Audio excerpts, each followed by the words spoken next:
My daughter and I were really close. I took her out for some festive cocktails last week, and we went to one of those lovely fancy sky bars down on the south bank of the Thames. And as we were queuing to get in, they were doing very, very thorough bag checks on the door. My daughter's face just fell, and she said, Mum, they won't suspect you. Can you put my weed in your pocket? I was like, something's gone wrong here, hasn't it? Can you put my weed in your pocket, please? And where was I going to put my cocaine? But we got in, we had the most wonderful night, and we kept getting free cocktails. There was a very, very good-looking young waiter, wouldn't let us pay for a single thing. At the end of the night, that waiter came over, he bent down, he said to my daughter, he said, if you weren't here, I'd take your mum home with me. I couldn't believe how long it took to get an Uber for my daughter. It was...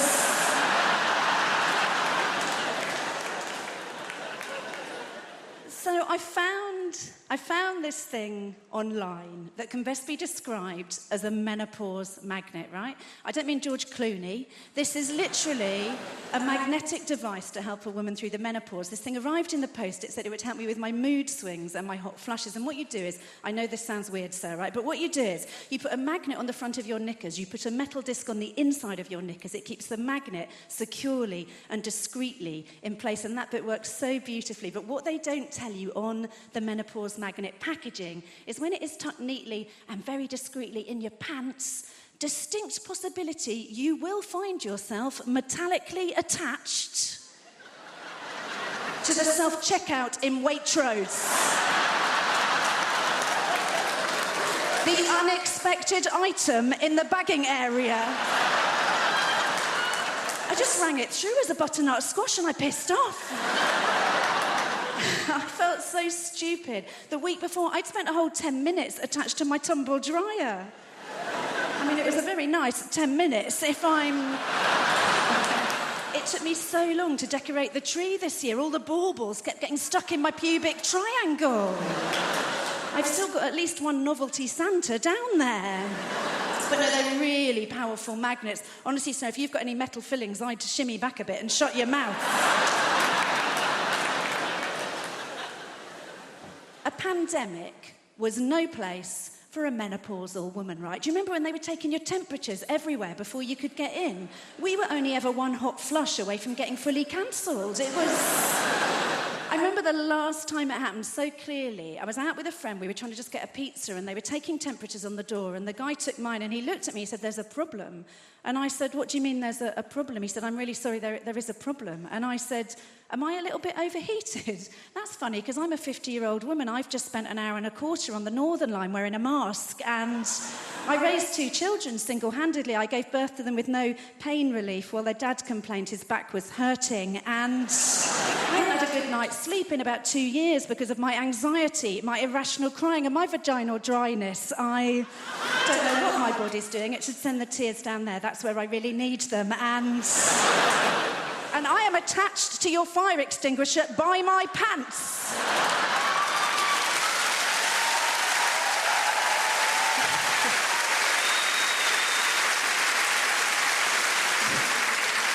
Turned out, the problem was with the card machine. You had to pay on the app, so...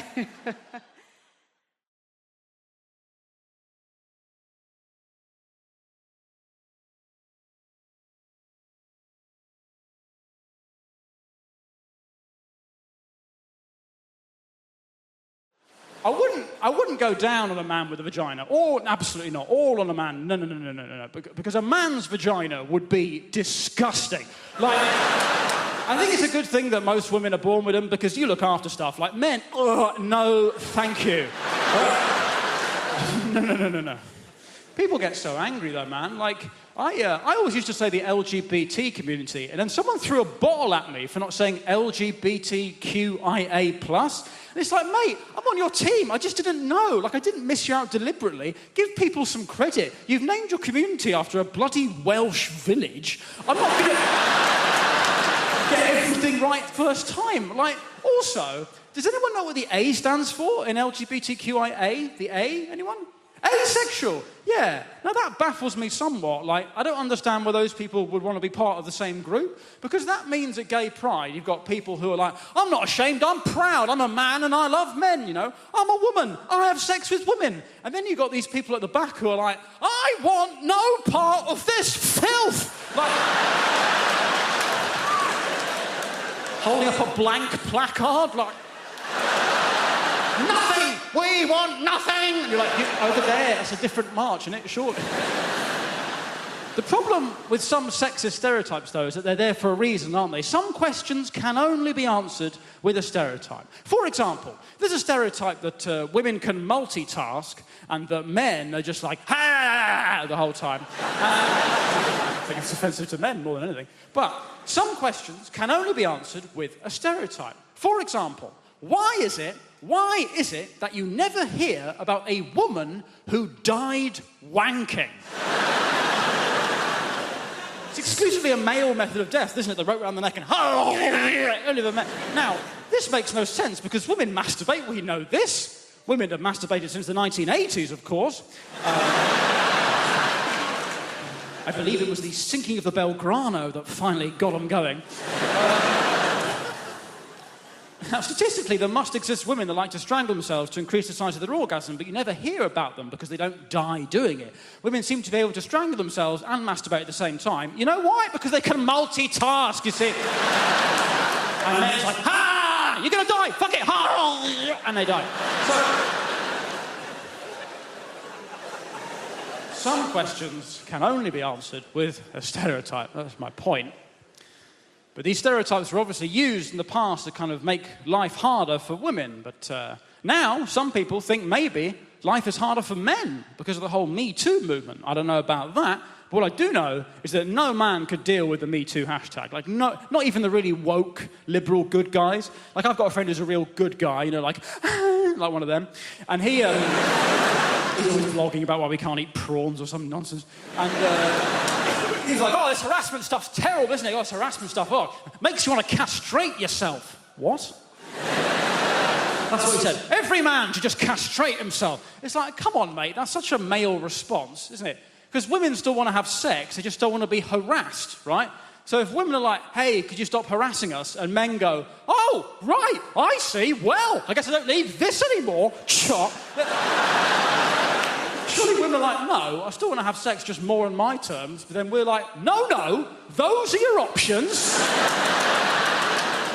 Either we can harass you or it's nothing. The species ends. Pick a team, Karen. Huh?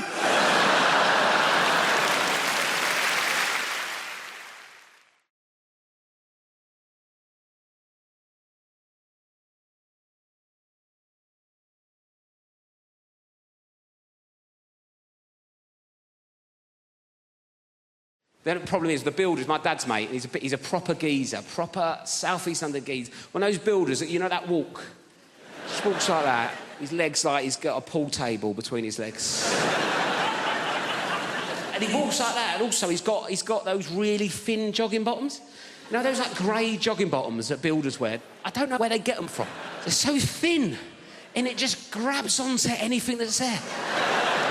I feel like I'm getting stared out by his knob and balls as he comes in. And sometimes it's weirder than him being naked. I don't know why. It feels more intrusive. He's like, hello, son, what we got here? I don't know. Everything's walking around like that. I reckon I could draw his knob and bollocks from memory better than mine. So he's coming like that, and I'm like, oh, God. I go, do you want a cup of tea? He goes, yeah, I'll have a cup of tea. I went, how many sugars? He went, 13. That's not a cup of tea anymore, it's a pudding. That's an angel delight of a tea bag, innit? 13 sugars, I'd mate sticking it in. It's about £3 worth of sugar. He's only come round for a quote, it's already cost me. I put 14 in to test him. Give it him. He went, it's a bit sweet, innit? You winding me up, you're on 13, you greedy bastard. Old type 2 Terry's come round and it's a bit sweet for him, is it? When are you going to do this job? I want it done before your foot comes off, all right?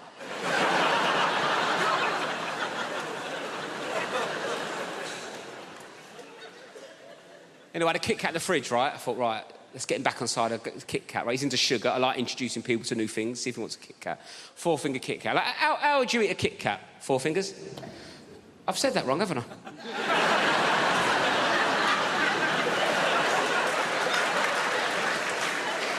I thought you looked at me funny. Sorry, I said that like it was your name.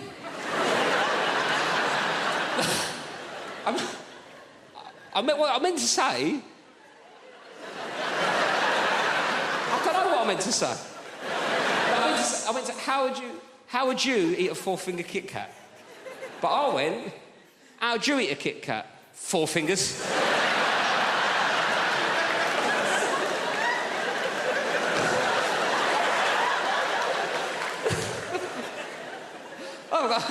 Hello, 4 fingers, how's it going? Who needs thumbs, eh? Me to smoke by the looks of things. Sorry about that. Not an ideal nickname for a young lady, is it, really?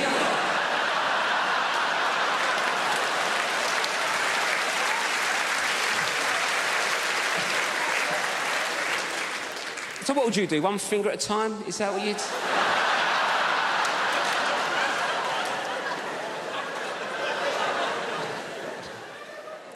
Should we start again? Sorry, what's your name? Anita. Nice to meet you, Anita. Sorry for calling you 4 fingers. Anyway, Anita, how do you eat a Kit Kat? That's what I was going for. 1 at a time. 1 at a time, right. 1 at a time's a normal approach to a 4th. Right there. Yes. Anyway, 1 at a time's a normal approach to a 4-finger Kit Kat, isn't it, right? I gave this builder a 4-finger Kit Kat. He picked it up, put the whole thing in his mouth at once. Bit into it like he was eating a bun. Dirty ogre sugar bitch. What kind of animal is one popping a 4-finger Kit Kat? I've made a list of pros and cons, because I've been spending a lot of time in brothels and prisons. Made a list of pros and cons, always good, give you a bit of balance, Con, complete loss of all feelings of hope and possibility. Oh, it doesn't sound very good, does it? It doesn't sound much fun, does it? Pro, increased plug socket access. 1-1. I say increased, it's actually total plug socket access. I've got 32 plug sockets in my house, each and every one of them is now under my sole domain. Con, all experiences that formed the basis of my happiness and sense of self-worth are now destroyed by grief. Downer. A bit of a downer, isn't it? Pro, less recycling. I can fit it all in the green box now. It's remarkable when you take into account just how much I'm drinking. Oh, John, you're meant to heat mulled wine. All right, Your Highness, hand me the bottle and leave. Con, I'm gonna lose my house. Bit of fun. Pro, 25% off council tax. I was on that like a ferret. Dialing as the door slammed. And that's us fresh out of cons. The rest are just pros, guys. Yeah.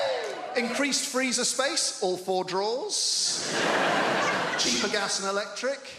Reduced wear and tear on fixtures and fittings. And when I say reduced, I don't mean by half, because I was only ever responsible for about 10% of scuffs and spills. So we're looking at a net reduction of 90% in real terms. This is my favourite one. Ultimate control over where the iPhone charger cable is and why it is there. There was a time it would take hours to answer the questions, where is the iPhone charger cable and why is it there? Not anymore. Plugged in next to the bed, most convenient place to have it. Simple. Is it unplugged in the bathroom? No, it's not. It'd be a ludicrous place to keep it. There's no plug socket in the bathroom. Is it Is it in the front pocket of a rucksack you no longer use? That'll be the last place you look. That'll be very frustrating. Is it plugged in on a train we have alighted from? No. It's plugged in next to the bed because that's the most convenient place to have it.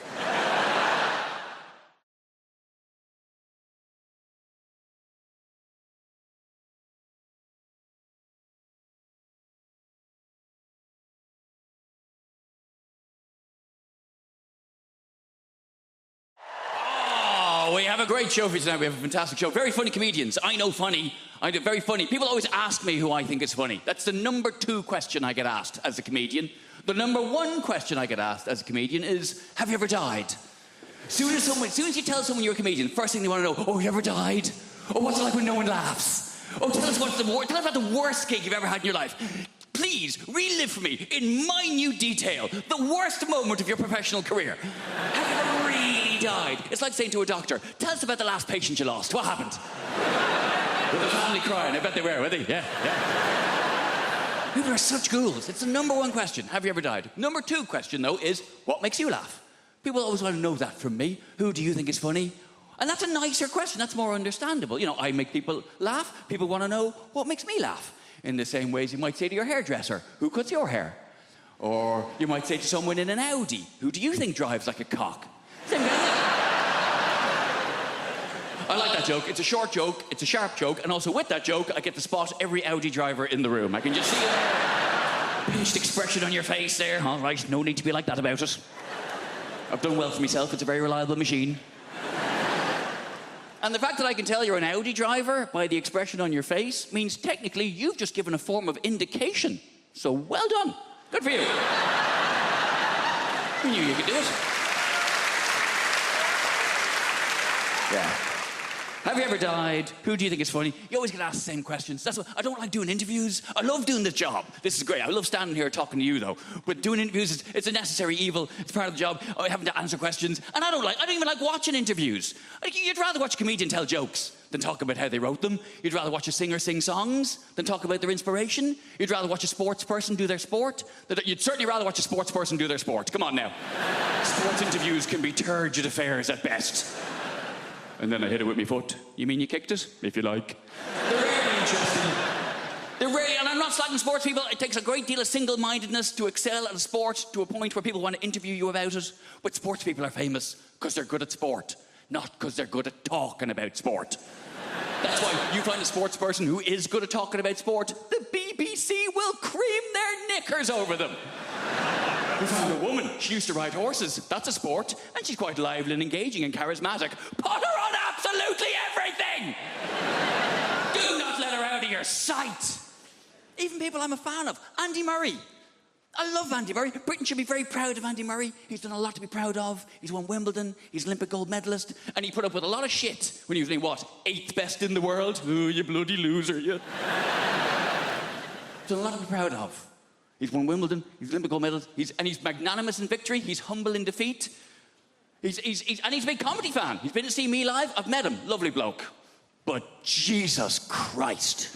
I cannot listen to him drone on one more time about how he won, stroke lost another tennis match. I can't do it. Well, then I hit it to him, and he hit it back to me, and I'm very good at tennis, but he is also very good at tennis.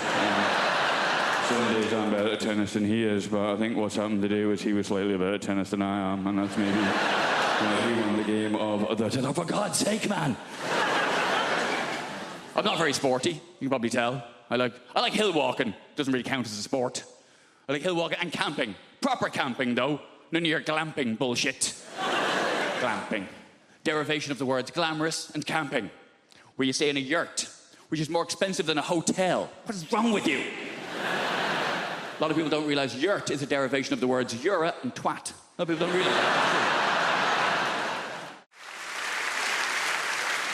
I've made a list of pros and cons, because I've been spending a lot of time in brothels and prisons. Made a list of pros and cons, always good, give you a bit of balance. Con, complete loss of all feelings of hope and possibility. Doesn't sound very good, does it? It doesn't sound much fun, does it? Pro, increased plug socket access.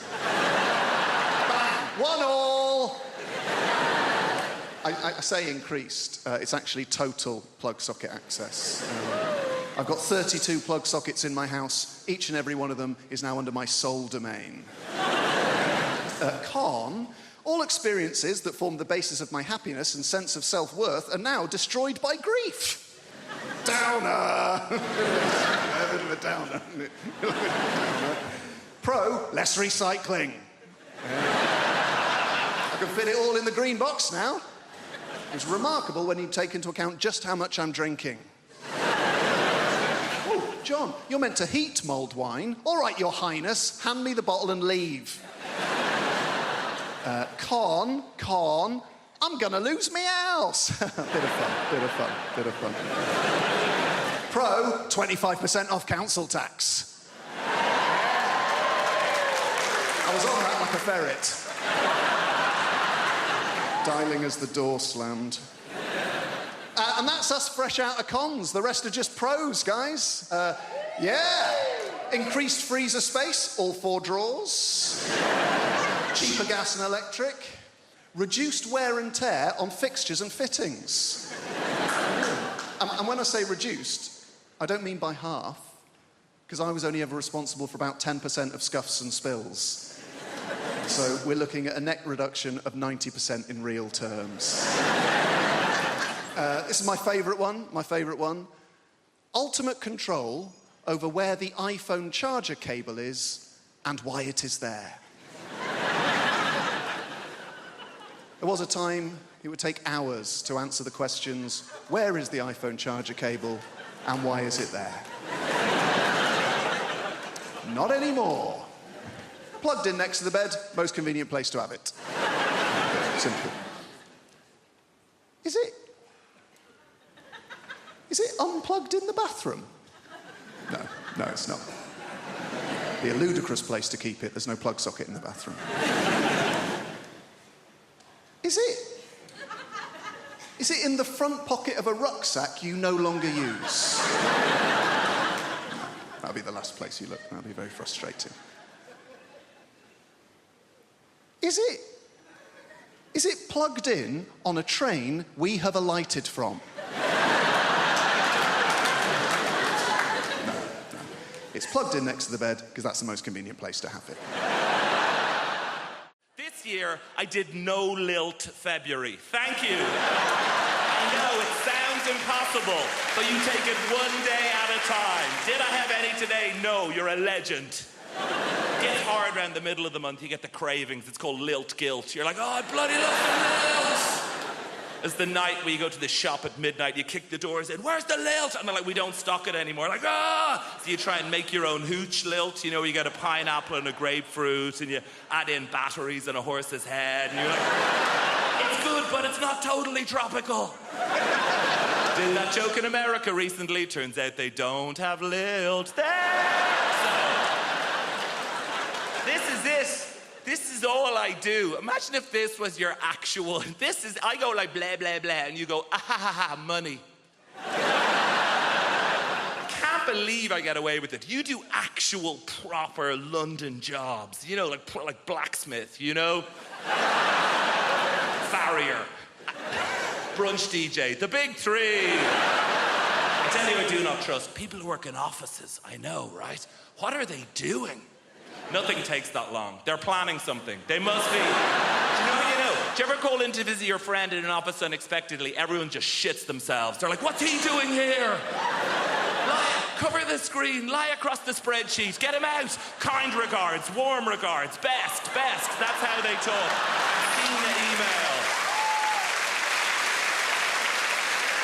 Hey. I know what it's like in the real world. Look, sometimes I check in your world. Oh, gross, back to showbiz. And... No, I'm very self-aware of the level of fame that I have. I was in a supermarket recently, and an older lady came up to me, and she put her hands on my shoulders, and she said, "You are vaguely familiar." And that is it. I did a gig in bless him. And I was at an ATM machine, and a guy cycled by, and he shouted at me, "Surprised to see you at an ATM machine." And I've been obsessed with it since then.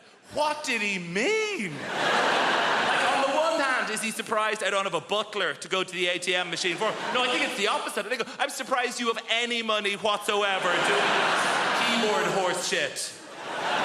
Here's my greatest ever showbiz tale. I did a gig in your Milton Keynes recently, thank you, and I was staying in the Milton Keynes Hilton, and she is the least well-known of all the Hilton sisters.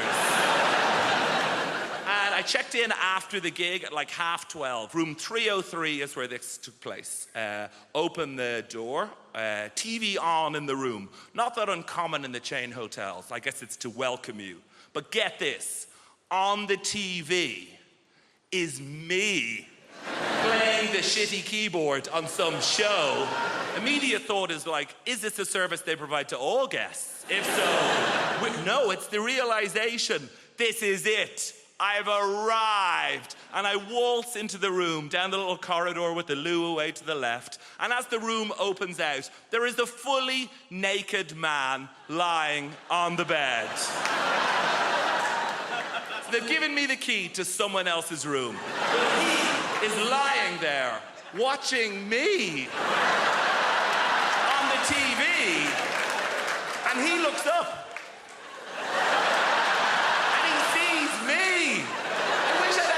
To think of something smart. What I say is like, oh shit, sorry about it. I could have said anything and I'd be a legend. I could have been like, oh, you enjoying this? Ah, no boner. And just walked out of it.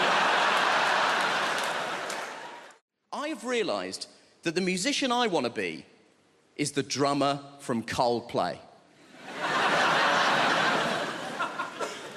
I want to be the drummer from Coldplay so badly because that dude is rich as shit and no one knows who the fuck he is.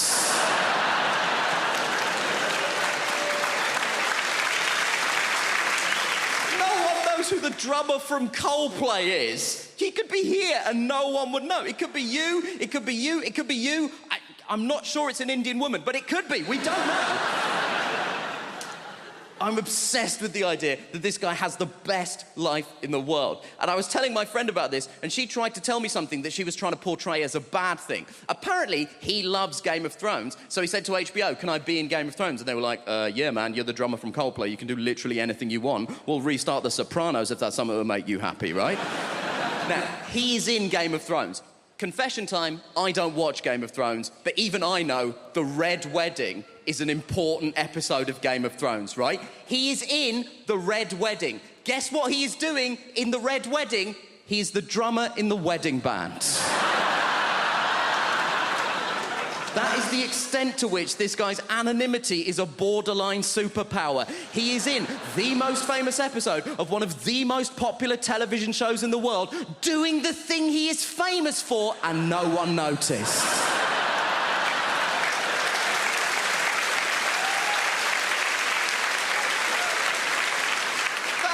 Kaiser Soze shit.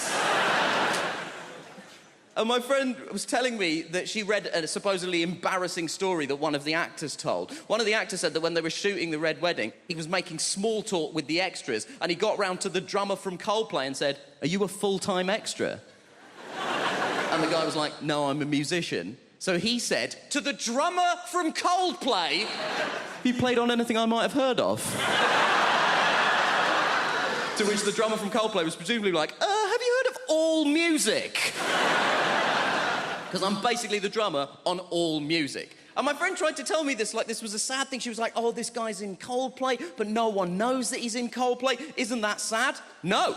Because the problem with being in Coldplay is that people hate Coldplay. People hate Coldplay so much. And the people who hate Coldplay don't say things like, oh, it's not to my taste. They say things like this, I hate Coldplay! But what you mean when you say that is, I hate Chris Martin. No one is angry with the drummer from Coldplay. No one has ever been like, oh, the drummer from Coldplay! He ruined my life!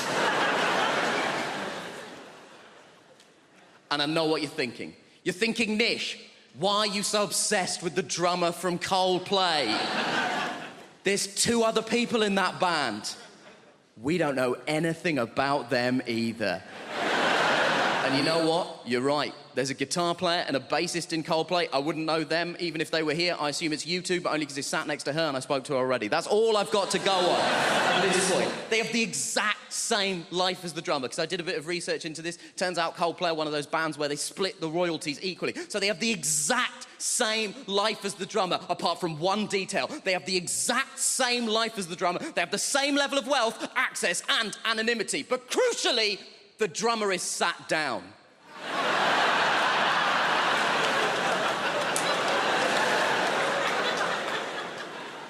And that is the dream.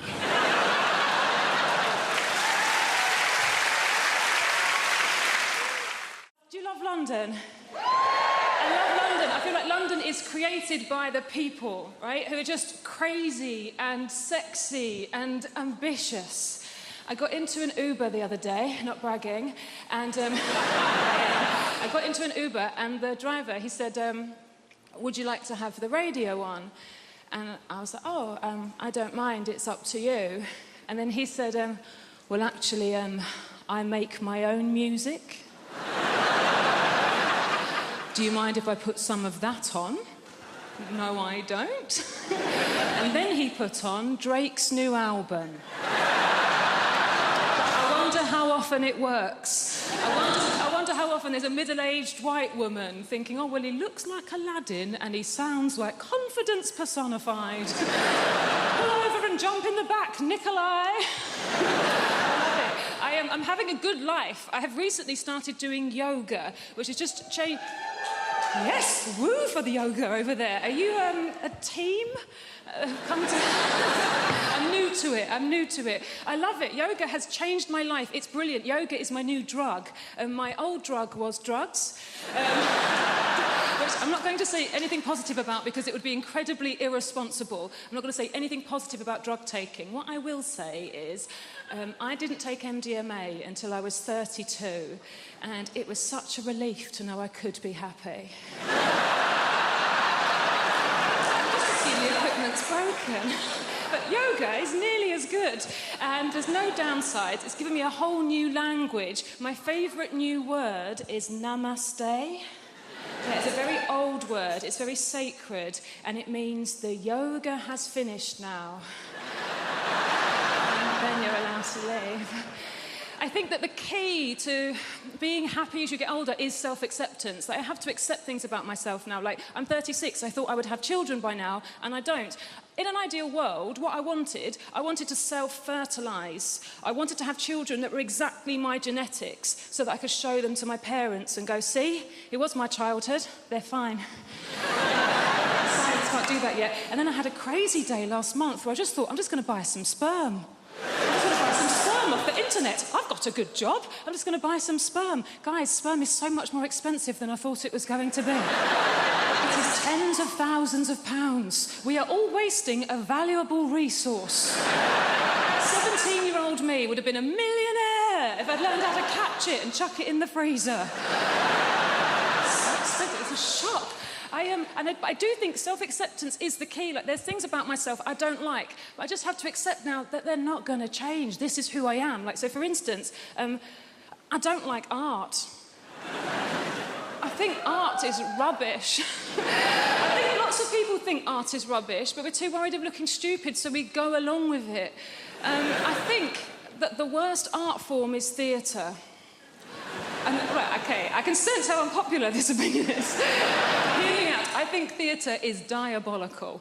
Look, I do, look, and also, I'm aware, if you are a performer of some kind, if you're an actor, look, please don't be offended. I don't mean being in the play. Obviously, if you're the person in the play that gets to put a wig on and walk up and down and move your arms and project your voice, saying things like, I think you'll find you're contradicting yourself, Alan. Fun. Having to watch it. Dear Christ.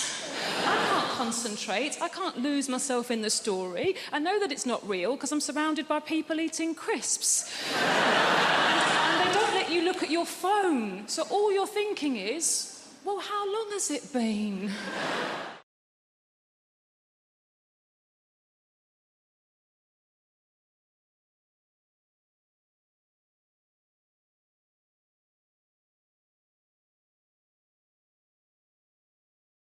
I've got the memory of an elephant. I remember one time I went to the zoo and saw an elephant.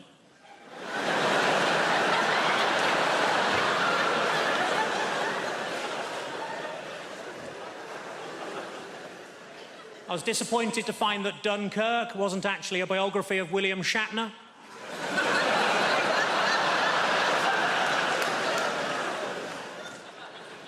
I accidentally kicked my dog early and it bit me on the bollocks. My mate said it's karma. I said, no, if anything, it's even more angry.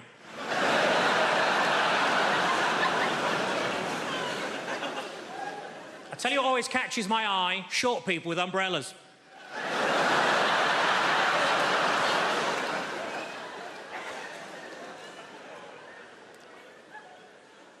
I put on a lot of weight, so I rang up Weight Watchers. I said, it's an emergency, can you send somebody round? And they said, yes, we can, we got loads of them.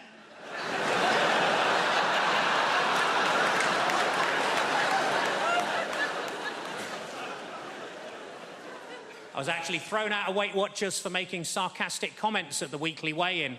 As you can imagine, I accepted the decision with huge grace, because they threw her out as well.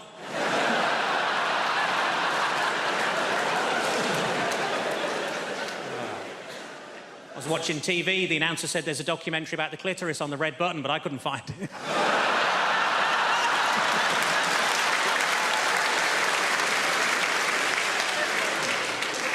I was in a fancy lingerie shop. I said, are these knickers satin? He said, no, they're new.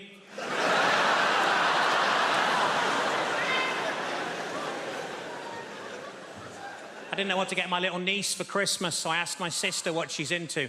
Apparently, at the moment, she's mad about frozen stuff, so I got her some oven chips and peas. It's been a tough week. I got myself a memory foam mattress, and now it's trying to blackmail me.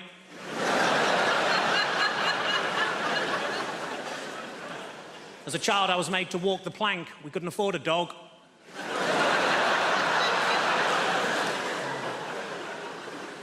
I went on a positive thinking course. It was shit.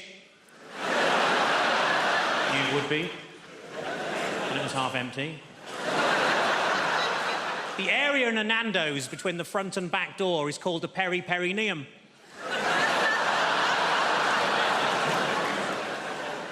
What I like most about that joke is that people who know what a perineum is usually haven't heard of Nando's.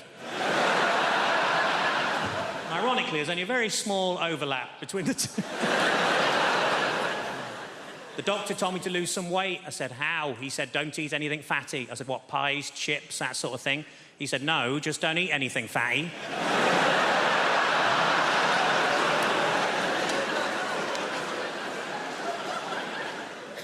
Old lady names are very much back in fashion at the minute, like Lily or Elsie or Rose, and we wanted something like that for our daughter, but we couldn't decide, so in the end we just called her Nan.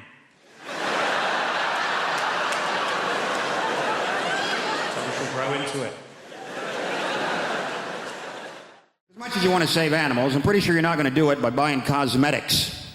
Pretty sure you can't walk into the body shop and buy some burdock root peppermint oil foot scrub, and some little badger somewhere in Scotland is going to go, wow, I feel a whole lot better about my life right now. Somebody's buying that burdock root peppermint oil foot scrub.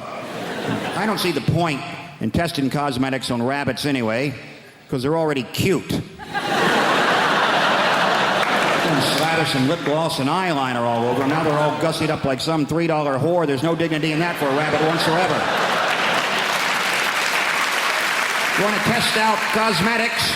Test them out on big game, because they stink. Get up under a hippopotamus there and get some roll-on deodorant under his armpit. See how fresh and self-assured he stays all day, huh? Little lip gloss on a beaver. Real beaver. Stay with me, fella. Real beaver. Right? Dam building, log eating beaver. If he's charged through 60 logs and he's still wearing that lip gloss, that's some damn good lip gloss right there, ladies and gentlemen. You know this whole thing about, you ever meet someone famous and you tell your friends and then they say, well, what was he like? Because all they really want to hear is that he was a prick. So they like to say Tom Cruise is the nicest guy in Hollywood. You know, I always think, well, if I was making $8 million a film, I'd be nice too. Jesus Christ, but I'm not sure he is that nice. Because I always read these articles about how he's so insular and he's into his Scientology and he, you know, stays at a hotel won't make eye contact with anyone in the hotel because he doesn't want to talk about the plots to his new films. Apparently, as if staring Tom Cruise in the face, he would just crack under pressure. What are you staring at? Hey, you want to hear about my new film? You seen a Tom Cruise film like he couldn't figure out the plot in about 18 seconds? Oh, Christ. He's a cocktail maker. He's a pretty good cocktail maker, too. Till he has a crisis of confidence and can't make cocktails anymore. Then he meets a good-looking woman who talks him into being a better cocktail maker. A riveting piece of cinema that was. Then he's a race car driver. Pretty good race car driver, too. Till he has a crisis of confidence. Can't race cars anymore. Then he meets a good-looking woman who talks him into being a better race car driver. Then he's a jet pilot. Some of you are starting to see a pattern emerge here. Pretty good jet pilot? Yes, he was. Till he had a crisis of confidence, couldn't fly jets anymore. Then I believe he met a good-looking woman who talked him into being a better jet pilot. Then he was a sports agent. Then he was the brother of a retarded guy. He was a pretty good brother of a retarded guy till he had a crisis of confidence and wasn't so sure he was such a good brother of a retarded guy. And then he met a good-looking woman who talked him into being a better brother of a retarded guy. Then he was some kind of, I don't know what he's in now, War of the Worlds. Maybe he fights the world. You know what? I bet he's a pretty good world fighter. But at some point he'll probably have a crisis of confidence. You're going to meet a good-looking woman who convinces him it's okay to fight the world. Could be a Scrabble player for all I care. He's a pretty good Scrabble player. Till he draws all vowels. Has a crisis of consonants. And he meets a lovely Welsh woman who teaches him a lot of words he's never heard before. It's lovely to be here. I've come all the way from Brighton. Just in case you're wondering what this haircut is about. Might be a new face for some of you people. Don't panic. The BBC invited me here because they needed a beige lesbian. So I'm just here to tick some boxes. Not your box, madam. Just a metaphorical box. I'm half Spanish. That's what's happening there. I've got a Spanish mum. And she lives here in the UK. It's all very legal. She's lived longer in the UK than she's ever lived in Spain. But the brilliant thing about my mum is that she's never lost her accent. She's done very, very quickly. She's done lost the words she cannot pronounce. Lost the words she cannot pronounce, huh? My favourite word that my mum's never been able to pronounce is my brother's name. It's not even a difficult name. His name's Stephen. Notice this, Spanish people, any word that begins with the letter S, they struggle, right? So my mum doesn't call him Stephen, she calls him Steven.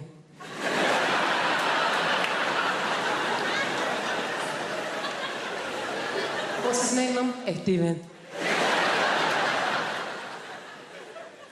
Is it? Isn't it just Stephen? Even if I know his name is my son, it is Steven! You don't want to mess with my mum.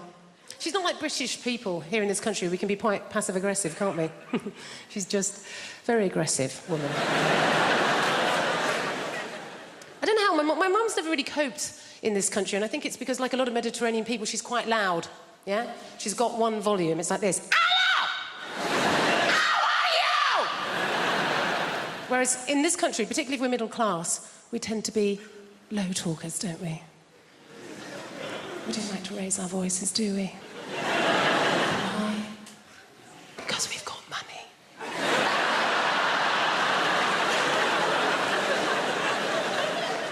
And we just assume that if you are raising your voice, well, you're probably poor. Or worse, foreign. Great thing about having a Mediterranean mum is they feed you. Oh, my God.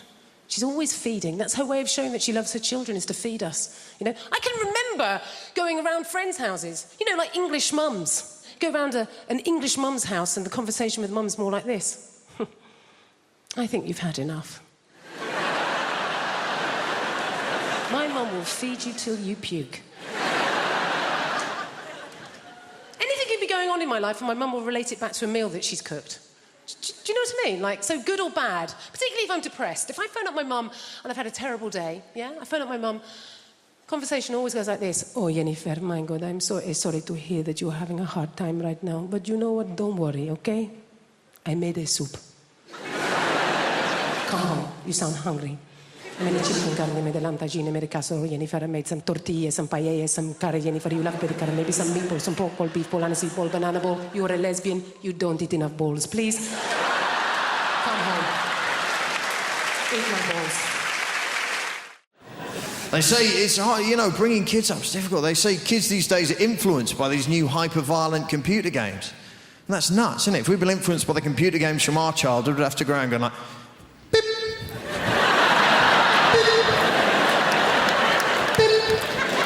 Rubbish, wouldn't it? No one would play with that kid with beep, beep. Can I be in your gang? No, you're a bit weird, mate, to be honest. Imagine being influenced by Pac-Man. You'd have to like walk round in a darkened room munching pills and listening to repetitive music.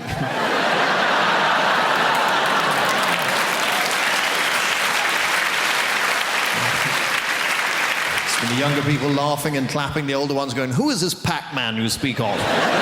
Not one of the rough boys from the estate, is he? There were some rough kids where I live, and they're not being rough, they're just being confusing. You know, you come out of your house, they go, yeah, your mum makes gravy for leopards, innit?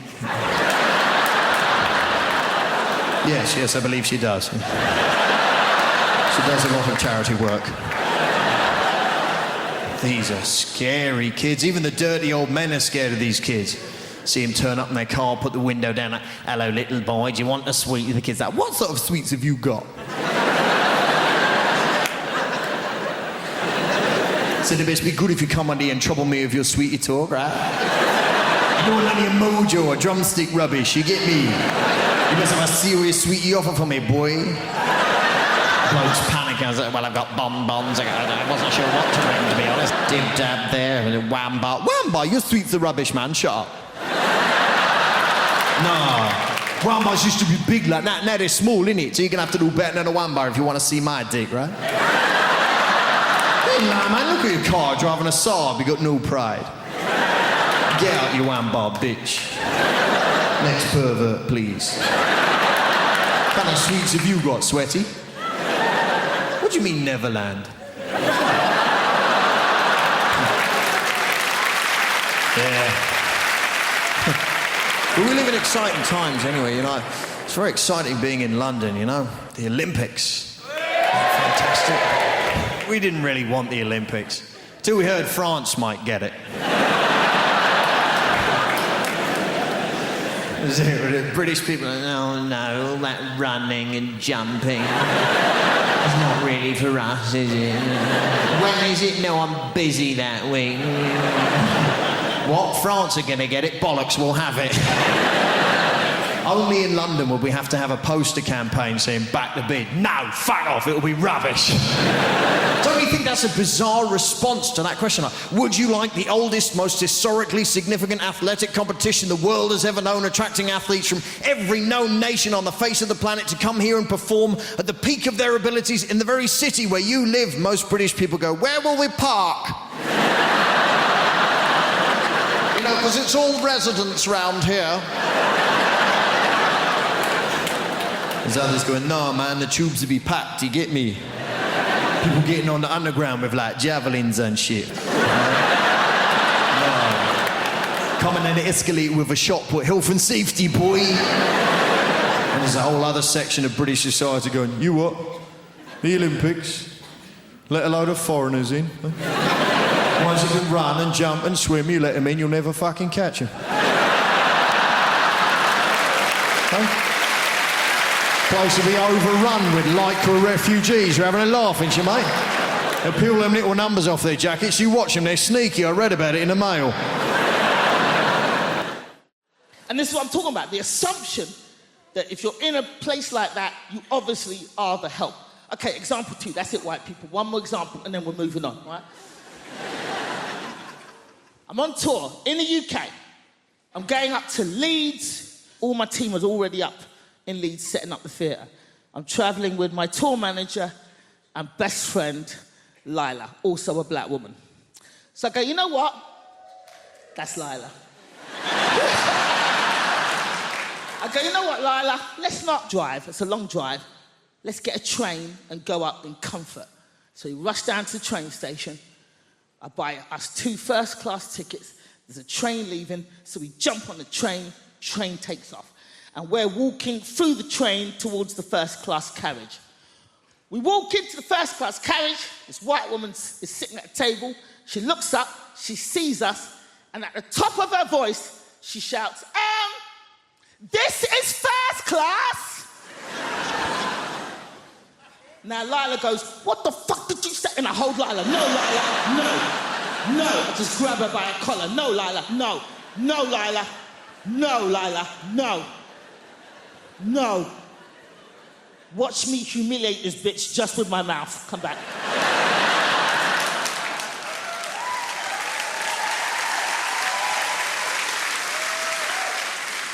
So at the top of my voice, I say, thank you, lady. But what was it about us that made you assume that we didn't belong in the first-class carriage? She starts to fumble. Everybody on the train just kind of leans out from behind their seats.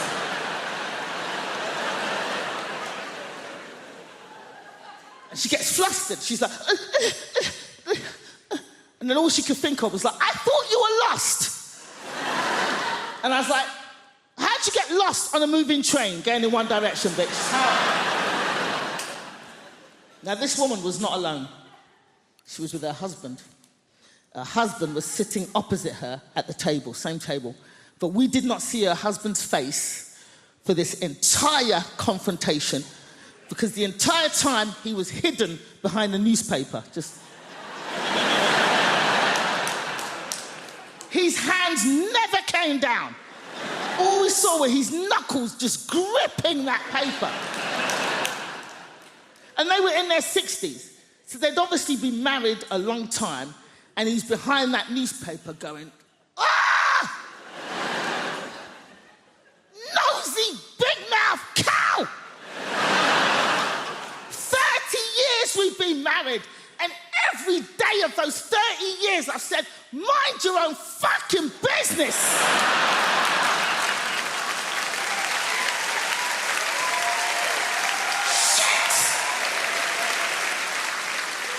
And now we're both gonna get beaten up by these 2 black boys.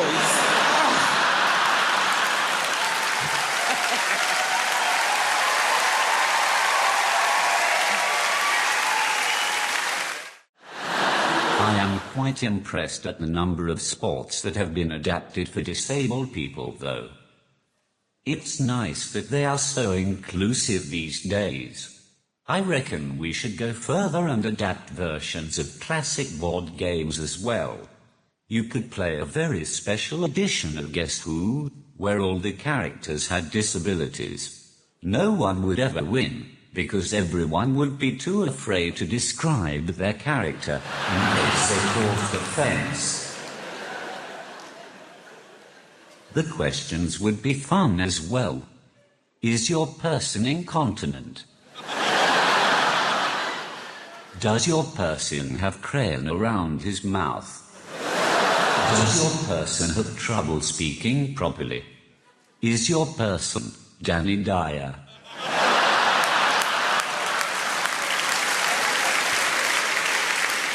You could also have a disabled version of Monopoly, where every space is just free parking. Speaking from the personal experience of a bloke with a disability, I think that the dating game is much harder for people like myself. I've tried speed dating. That didn't work. By the time I'd typed out a sentence, it's time to move on to the next person. And I'm not looking for sympathy either. I'm just using emotional blackmail to try to get someone to sleep with me. I'll be in the bar afterwards, if any of you are interested. Yes, even you, sir.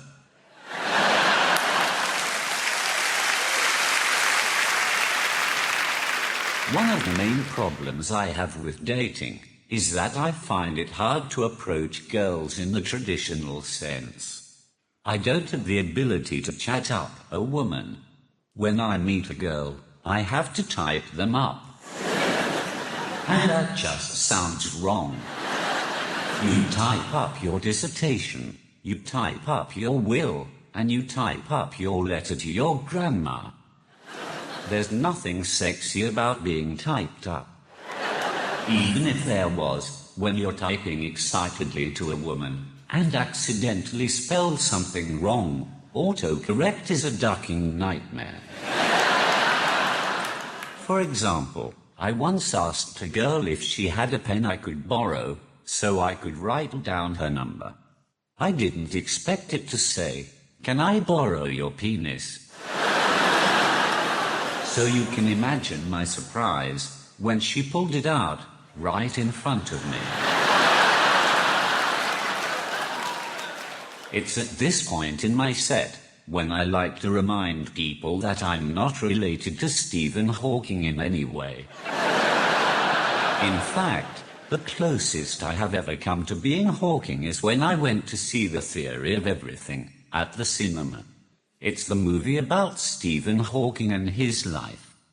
I didn't go to watch it, though. I just went so that I could sit at the back, say random sentences on my iPad, and fuck with the rest of the audience.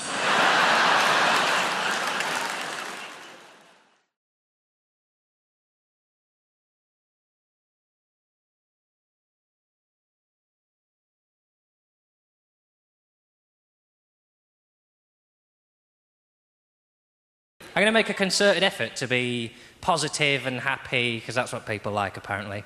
And I get accused. I constantly get told I'm grumpy and miserable, and I'm not. I'm happy, I'm upbeat, I love being alive, love being a human. Being a human's unbelievable, isn't it? If you're a human, you really have nothing to moan about. I realised this year that being a human is the best on the planet. I was on a plane eating a chicken sandwich. That's not it. It's pretty good, though. I thought, I am eating a bird whilst I am flying. Unbelievable! I, a flightless land mammal, am consuming a bird in mid-air. Never mind the fact I just ordered a gin and tonic in a cloud. And it's because I think being a human is so easy that's where you get annoyed with people, because people don't seem to try as hard as I would like them to about life. And I am a perfectionist. Give us a cheer if you're a perfectionist. Fair few of you. The rest of you are annoying. You say it now, because you go around and you make mistakes and you drop things and you laugh about it because you think it's part of life's rich tapestry. It isn't. You should be trying harder. I like a massive perfectionist to the point that every mistake in my life counts the same. So, in my world, dropping a spoon is the same as running someone over. In that you didn't mean to do it and you did it, so you have to get angry about it and make sure it never happens again. And I watch people make mistakes. I came into London last year to do some gigs, and I was on the London Underground. I was on the Hammersmith and City line, which, if you don't know London, is the line that goes from Hammersmith into the city. Cockneys really don't piss around when they're naming their things. Oh, bit of tube line, Gary. It goes from Hammersmith to the city. Oh, yeah? What you going to call it? Don't muck about, Gary. Don't muck about. So anyway, I was on the Underground, sat down, and I knew I needed 6 stops to get to where I was going. And opposite me on the tube are 2 young girls. They're all dressed up. They're going out for the evening. They're laughing. They're giggling. They're joking. They're generally pissing me off. I'm not a big fan of public shows of joy, you see. My motto is, there's misery in this world, you just have to look for it. And that's just, if something's broken, you can fix it, and if it's untidy, you can tidy it. And if someone's unhappy, you can make them laugh, and you've made their day a bit better. Happy people are finished, you can't help them. If you're happy, don't go out, just stay at home and enjoy walls and ceilings. And my real issue with the happy is it's happy people who make mistakes, because they're so busy enjoying life, they've forgotten to do it properly. So I was on the Underground, and these girls are laughing away, and they're a perfect example, because they're enjoying being together so much, they haven't noticed they've got on completely the wrong train. Right? So we're hurtling off in this direction, and they should actually be going in this direction. Right? And so about 5 minutes in, one of the girls cottoned on, and she tapped her mate on the leg, and she went...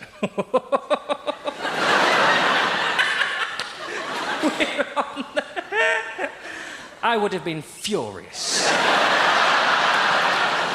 Let's say it now. That's not funny, is it? What's happened there is you've just lost a big chunk of your life. The time you were going to spend doing the thing you've left the house to do, you will now spend correcting your ineptitude. I know some people say, once you've got on the wrong train, John, there's nothing you can do but laugh about it. But the only reason you would ever laugh in this situation is if you do this so often, you've just had to learn to find it amusing. Done it again. What are we like? I'll tell you. Shit at being alive, it would appear. My name is Ardle. It is a real name. I am a real person. Don't worry, nobody ever gets my name right. Call me all sorts of things. Harry and Arnold and Aaron and Anal. That was one, genuinely. Yes, I heard that over a tannoy system at a theatre in Norwich. Could Anal come to the stage door, please? Lovely. Me being so passive, I just turn up and go, yeah, it's me, Anal. What do you want? Of course, a lot of people call me Dougal. You know why? Simply because of a character that I played in a sitcom many years ago. Just before I start, I'd like to get something off my chest, if you don't mind. Because of that character that I played in this show called Father Ted, a lot of people think I'm actually stupid. I think I'm the stupidest person in the world and they feel sorry for me. Only last week someone stopped my wife in the street and said, is he as stupid in real life? I wouldn't mind, but I was standing right beside her at the time. I was talking to her like she's my carer, not just my wife. And this is a true story, and I'm going to tell you this and then I'm going to move on. A couple of years ago, I was in a taxi. I arrived at Dublin Airport. I live in Dublin, and I jumped into a taxi, and I asked the taxi driver to take me home. I gave him the address. I didn't just assume he knew where I lived. And the taxi driver just wanted to talk about this show that I was in, Father Ted. And he was looking at me with pity. And he actually asked me at one point, he said, do you remember being in it? This is my life. People wonder why I do this. Why I travel up and down the country week in, week out, try to convince strangers that I'm a normal, intelligent human being. Well, that's the reason. Anyway, I'm in the taxi. And I'm trying to change the subject to anything at all, sport or politics, and I'm trying to impress the taxi driver with my knowledge, and I'm using big words to impress him, like utensil and testosterone. And we were getting on fine. We were about 20 minutes into the journey. This is absolutely true. I suddenly remembered that I have a car. Some of you are ahead of me. And 3 days previously, I parked my car at the airport car park. And I just couldn't tell him. I couldn't bring myself to tell him. I know how the world works. One little slip up, you'd never be allowed to forget it. Oh, sorry, could you turn around? I'm such a big fool. No. I know he'd be telling everyone, oh, you'd never believe who I had in the car, that feckin' Egypt from Father Ted. So I let the driver take me all the way home. And as soon as he was out of sight, I called another taxi and I went back to the airport. But we've moved now. We've moved to a place called Pinner. We only moved to Pinner because the estate agent said to us, he said, oh, Pinner is a lovely part of West London. West London. We get Welsh telly. It's not London. It's not London. But it is very nice. One of the things I like about where we live is it's very multicultural. I think that's one of the brilliant things about London. I think multiculturalism is something we really have to fight for. Like the school my kids go to, it was very easy to pick a school for my kids because obviously we just picked the one with the highest ceilings. But the school they go to, it's a really nice school and it's very diverse. Like we have a mum's night out once a month and all the mums from the school go and there are women there from every economic background, every race, every religion, and we have a fantastic time and the Muslim mums drive us home.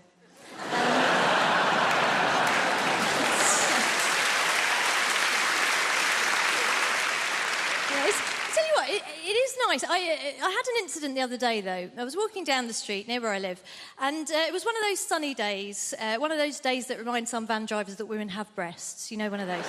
And I was walking down the street, and there was a van drove up and slowed down, and two guys leaned out of the van, and they were in classic kind of leching position. And I knew they weren't going to be looking at me because I am 44 years old. And in fact, my older friends, when I was turning 40, they said, oh, being over 40, it makes you invisible, right? And I have found, yes, that is true, but the brilliant thing is it mostly makes you invisible to dickheads. So it's not really a problem, it's a superpower, if anything. So I'm walking down the street, these two guys are leaning out of this van, and I see they're leching, but they're looking past me at a younger woman, a woman in her 20s, who is walking alongside me. And these guys do the classic thing. They lean out of the van and they gave this woman a very detailed appraisal of her anatomy. You know, they covered all the main areas in bullet-pointed form, very thorough. And then they went on to suggest what I can only describe as a smorgasbord of activities they felt they would enjoy indulging in with her were they not under pressure of time to get to the next plumbing job. So they did all this and they drove off. And naturally, I turned to this woman and I said, oh my gosh, are you okay? That was horrific. And she said, no, I'm fine. It happens all the time. And I thought, yeah, it does when you're in your 20s, doesn't it? And we were chatting about how silly it was as we walked down the street. And then we got further down the road and the traffic had slowed down and this van had come to a stop. And I think a few years ago I would have just left it, said nothing. But this year I thought, you know what, if I'm going to be invisible, you know who else is invisible? Ninjas. I'm going to be a bloody middle-aged ninja. I'm going to strike, right? So I went up to the van and I just leaned in and I said, oh, hi, guys. Listen, sorry to bother you. I just wanted to say thank you so much for what you did back there because my son here has been undergoing a very difficult gender reassignment.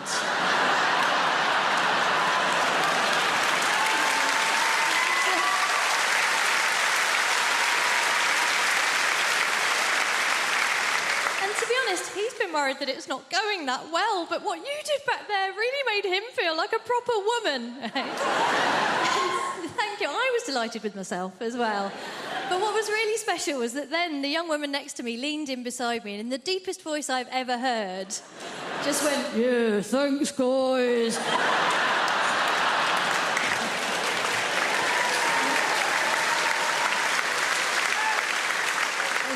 It was a beautiful moment. Obviously, it wasn't perfect. The only thing that could have made it perfect would have been if the guys in the van had said, actually, if your child is undergoing a gender reassignment, it's incredibly insensitive of you still to be referring to her using the male pronoun.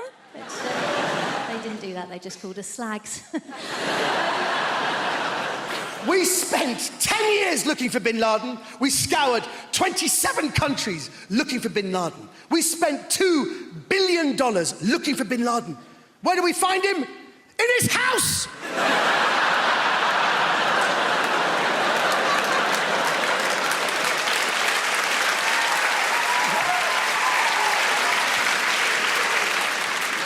But the reason why I love the Arabs, because the Arabs, they know how to riot, you know? Whenever there's a riot in the Middle East, the next day, regime change. In Britain, there's a riot. The next day, the middle class is with brooms tidying up because everyone just... Arab Spring, British spring clean, just tidy up quickly. Spick and span. But the Scots didn't riot. You know, it's amazing. I was in Scotland when the riots happened, and it's amazing. I spoke to a taxi driver. He goes, there's no way we'd riot in Scotland. There's no way. People in Glasgow know if people riot, we hit them with the water cannons, man. You know? You hit them with the water cannons and you put the blue dye. You need the blue dye in the water cannons. So when you hit them, the next day, whoever looks like a smurf, you bring them in. That's it. Simple and easy, man. You bother. Wow. But man, the Arab Spring went all around the world. It started in Tunisia, then it went to Egypt and Syria. Every country in the Middle East was galvanized, everywhere except Dubai. Because Dubai is a very interesting country. They're a bit too, there's too much money there. There were people on the streets going, what do we want? Democracy. When do we want it? After happy hour. And when you go there, they always give you some kind of, there's always a guide who goes, Omid, you come here, you come to Dubai, we are the Las Vegas of the Middle East. You want girl, we got two girl. You want drink, you can drink. You want to gamble, you can gamble. All day long, girl, drink, gamble, gamble, drink, girl, drink, girl. You want to drink, girl, we blend, girl, you drink it. You want all three? We blend, girl, you drink it, we bet how quickly you down it in one.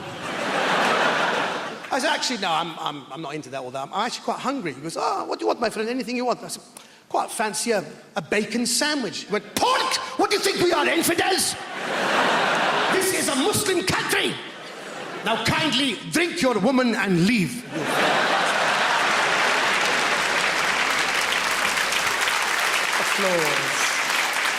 Applause. That means so much to me because, I am, because I'm a theatre ponce. I am deep down, I'm very uncomfortable with all this. I have to say, look, you're all here. I'm just one man in this big thing trying to make 3,600 people laugh. I'm very uncomfortable with this. No, it is because there's a thin line between being genuinely entertaining and mental illness. I've seen the tapes of I used to do Godzilla impressions, What was that? Here's my impression of Godzilla having his toe stepped on. That's not comedy, that's neurosis. Like, here's my impression of Godzilla having asked for Earl Grey tea but actually getting a coffee.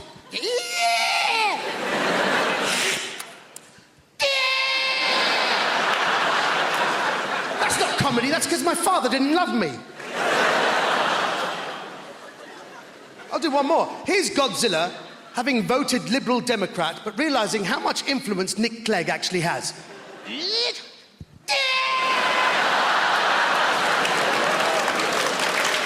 you so much.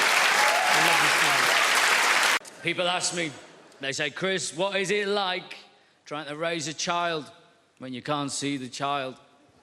It's ups and downs, ups and downs. You just got to go with the flow. Can't prepare yourself, She's 3.5 now. When she was 2.5, if you haven't got kids, by the way, as soon as they get to 2, they're adorable. They just start asking questions. They want to know what everything is. You are their source of information. They want to absorb the world. My daughter, she's 2.5. She's in the bath. I'm knelt there. I'm bathing her. She's like, what's this, Daddy? What's this, Daddy? Oh, bloody no, do I? Give it here. Just... You might be 2.5, but you know way more than Daddy at this point, sweetheart. What's this, Daddy? Ice cream? I was like, ice cream? Big handful of shit, wasn't it? Massive.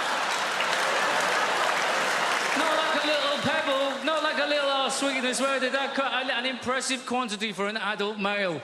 I wasn't entirely sure the dog hadn't jumped in and done it when my back was turned and she just scooped it out. She just slapped it in there in one go.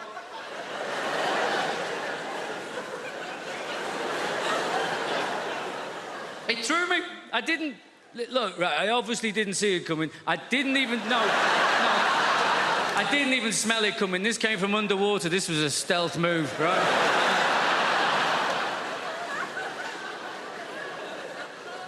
And I'm not entirely sure exactly what happened. I've narrowed it down to 2 options, I think. I've given it some thought. I mean, she was 2.5. Let's give her the benefit of the doubt. She deserves the benefit of the doubt, doesn't she? Option 1, benefit of the doubt. This is what happened. She sat in the bath in the warm water.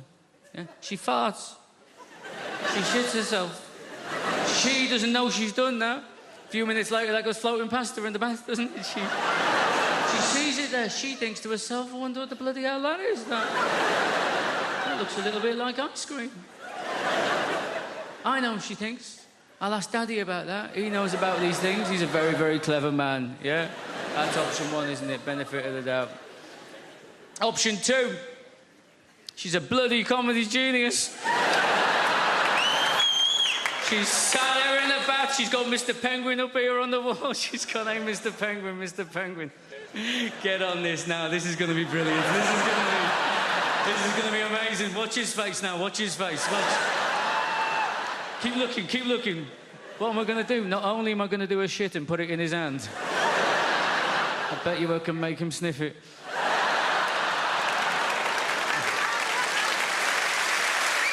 Ice cream, Daddy? Ice cream, huh?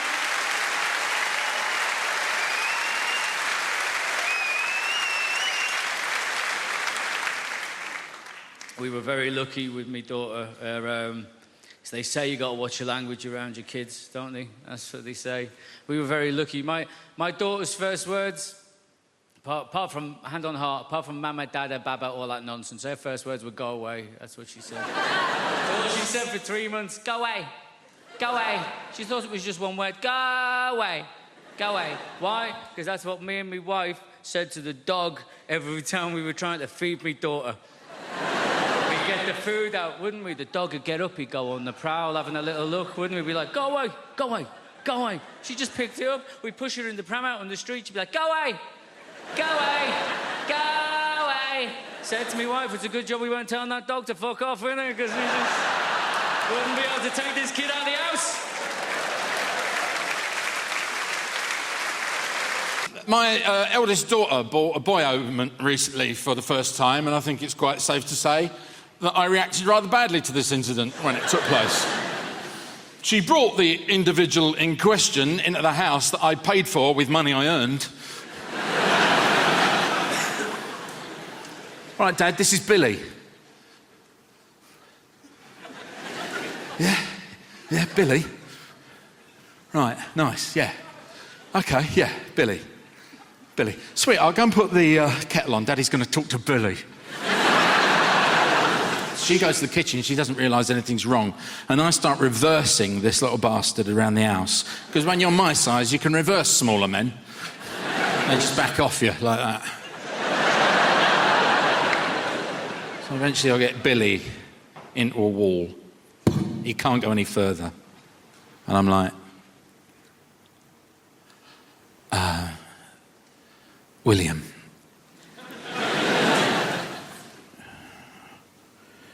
If you as much as touch her, I will cut you. At which point, young Billy started crying. But that is 6-year-olds for you, because they can't really, you know?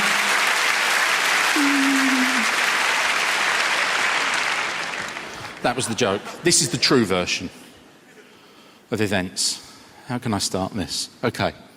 So, the other day, my wife and I had a meeting that I did not know was a meeting. I got in, and there was tea, and there was biscuits. And I thought, brilliant. And I sat down, and I'm drinking, oh, Viscounts, I love them. Oh, didn't even take the foil off. Oh, these are, oh, my... Love a Viscount. And she goes, yeah, we got to have a chat about Emily. I'm like, yeah, all right, yeah, what's going on? She goes, yeah, she's having a sleepover on Friday. And I should have pointed out earlier that this is just after my daughter turned 16. That's a very important number to bear in mind.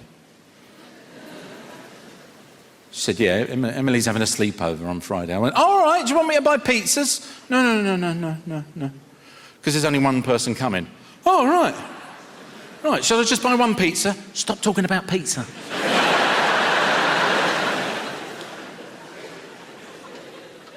She's having a sleepover, and it's Stephen. What, the boyfriend? Yeah. Oh, where's he going to sleep?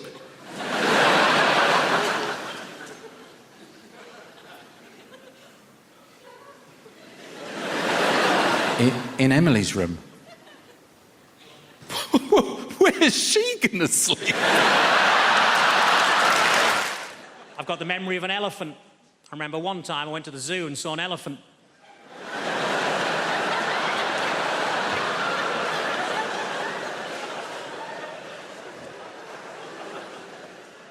I was disappointed to find that Dunkirk wasn't actually a biography of William Shatner.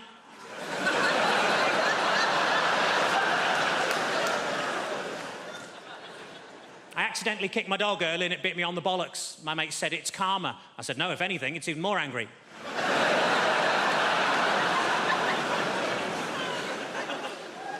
I tell you what always catches my eye, short people with umbrellas.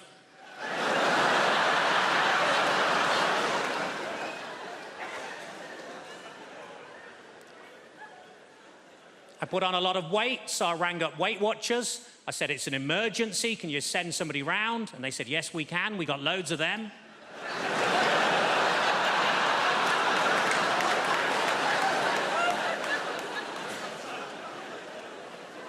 I was actually thrown out of Weight Watchers for making sarcastic comments at the weekly weigh-in. As you can imagine, I accepted the decision with huge grace, because they threw her out as well.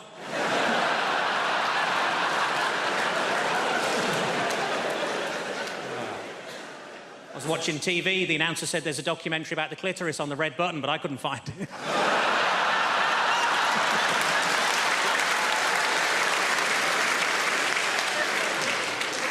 I was in a fancy lingerie shop. I said, are these knickers satin? He said, no, they're new.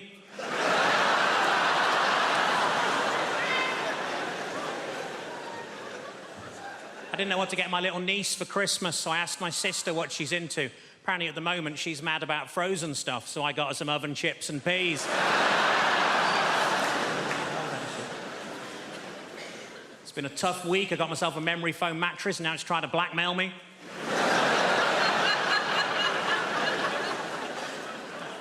As a child, I was made to walk the plank. We couldn't afford a dog.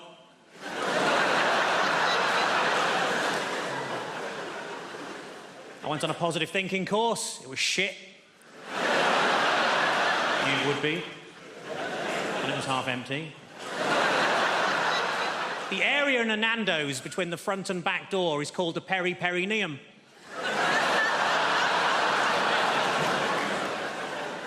What I like most about that joke is that people who know what a perineum is usually haven't heard of Nando's.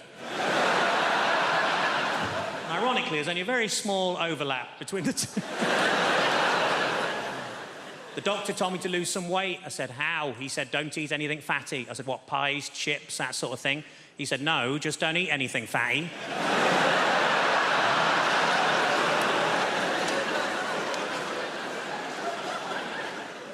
Old lady names are very much back in fashion at the minute, like Lily or Elsie or Rose, and we wanted something like that for our daughter, but we couldn't decide, so in the end we just called her Nan. So we shall grow into it.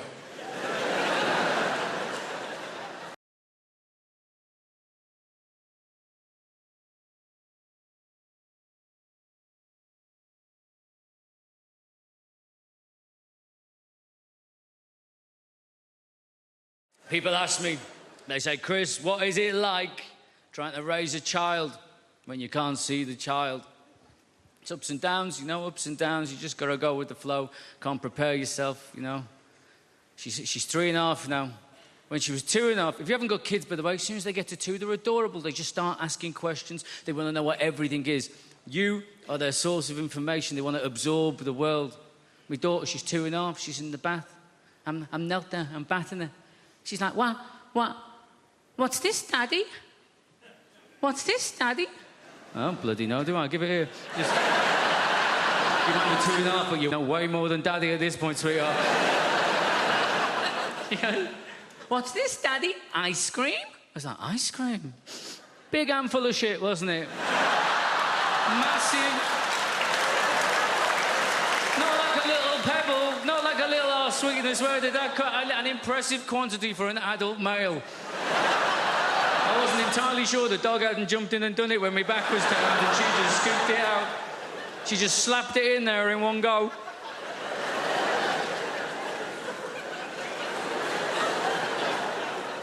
It threw me. I didn't... Look, right, I obviously didn't see it coming. I didn't even... No. I didn't even smell it coming. This came from underwater. This was a stealth move, right?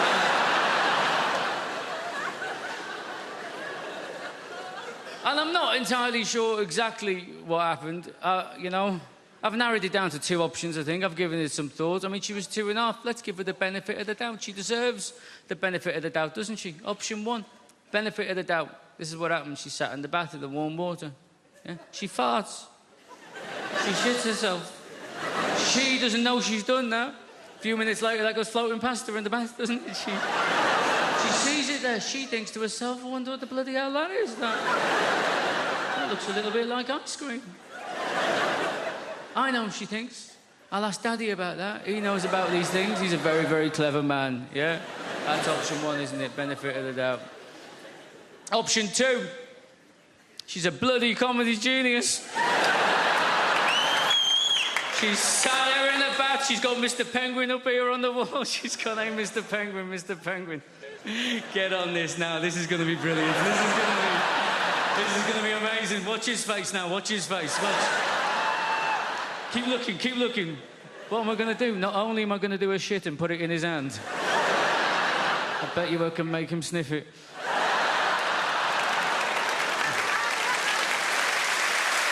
Ice cream, Daddy? Ice cream, huh?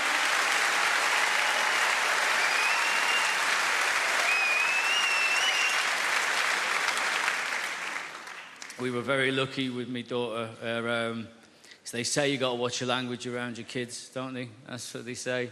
We were very lucky. My daughter's first words, apart from, hand on heart, apart from mama, dada, baba, all that nonsense, her first words were go away. That's what she said. That's all she said for 3 months. Go away. Go away. She thought it was just one word. Go away. Go away. Why? Because that's what me and my wife said to the dog every time we were trying to feed my daughter.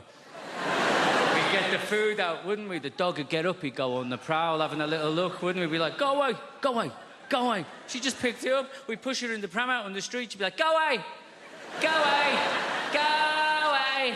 Said to my wife, it's a good job we weren't telling that dog to fuck off, isn't it? Because we just wouldn't be able to take this kid out of the house. I said, what do you want? He goes, I want a cat. And I said, a cat? Nah, I'm not going to buy you a cat. No one gets a pet for Christmas. And you know what happened?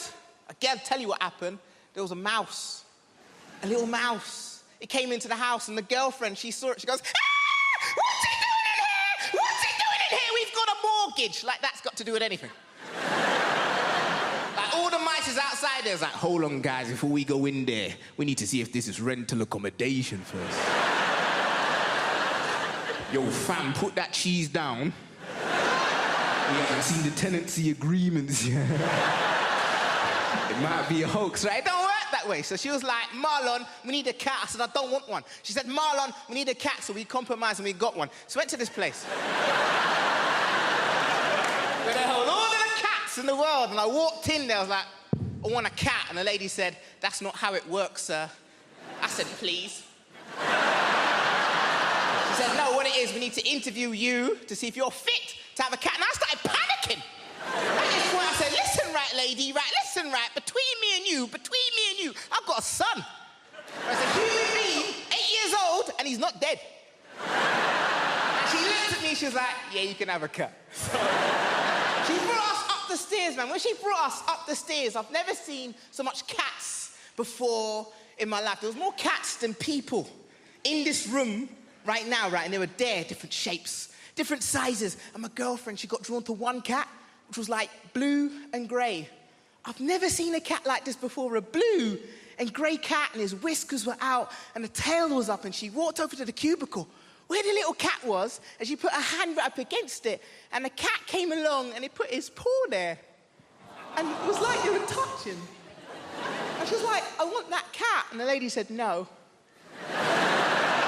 She said, why? She said, well, that cat, it can't live with children. And my girlfriend looked at me like to say, fuck the kid. I want that cat. The lady said, no, you can't have that cat, but we've got some cats that is suitable for you, but they're in this corner over here, and she walked us into this corner, ladies and gentlemen, and all of the cats in this area here were black cats. Yes, and my paranoia, that went off straight away. I was like, hold on a minute, we can't have that over there, but we can have any of these ones. I've got to fight racism in the real world, but also in the feline world as well. This is bloody ridiculous. And she said, this one's called Denzel.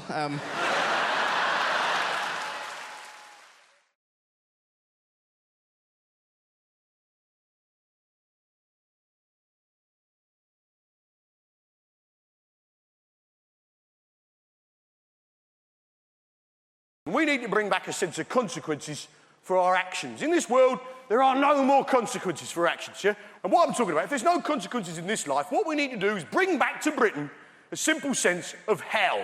The idea that if we screw up in this life, right, we will burn in sulphur for all eternity in the next life. Now, this is quite a tough sell, right?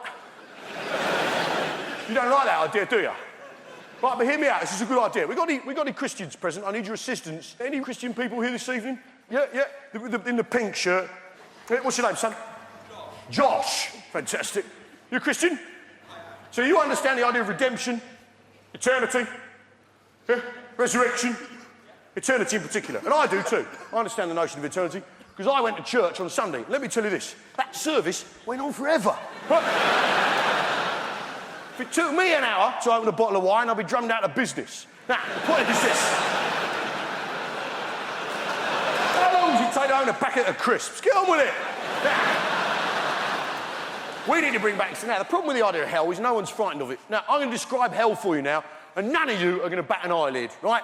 And while your body's boiling in the mouldering in the grave, we'll take your soul and boil it in boiling oil for 1,000 millennium. Then after that, 2 sulphurous demons, emissaries of Satan himself, will come along, pull out your kidneys and set fire to them on the red-hot coals of hell itself. Then after this, another demon will come along, pull out your eyeballs, stick them on a red-hot poker, burn them on the hot coals of hell, and stick them up your arsehole, and they'll come out your own mouth with the shit on it. And this will go on forever. So you're not bothered by that, are you? In fact, most of you are laughing at it. Huh? In fact, most of us, being British, are thinking, well, come on then! Call yourself the devil! And that's the interesting thing about hell, isn't it? When you describe it, when someone describes hell, it tells you everything you need to know about that person, right? And what he's like and what his people are like. And I describe hell then in a normal British accent, which tells you that we, the British, are stoic, tough people who could take absolutely bloody anything. Right? And that's the interesting thing about hell. It tells you about the people telling you about it. Hell, in a French accent, for instance, sounds like a recipe. And while the body is lying down and the worms inside the flesh, we take out the soul and place it in very hot oil for a long time. Then, once it is tender, 2 demons come together at once, remove the kidneys and place them on the hot coals with a little white wine vinegar, some sea salt, and some rosemary, and cook them till they're brown on the outside but still pink in the middle. Then after this, we take the eyeballs, place them on the hot coals, cook them till they're crunchy on the outside, runny in the middle, on the hot poker, stick them up the arse, they come out the mouth with the shit on. It is delicious. Absolutely delicious. Okay, you see? Perverts! Perverts, basically, yeah? Hell. Hell in a Dutch accent sounds like a pretty good stag do, doesn't it? Hey, and while your body is lying down, we'll take you to the hottest place you can imagine. Imagine the hottest place you can go, yeah? Now go even hotter. And 2 demons will come together and rub oil all over your body. 2 demons together. 2 demons together at once, and then you would take out your kidneys. Oh, your hot kidneys. Your hot kidneys. And place the kidneys in a hot place and cook the kidneys till they're hard, until your kidneys are hard. And then take out your eyeballs and stick them in your bum hole. And this will cost you 45 euros. Hey, I mean, really? Sounds like an agreeable weekend.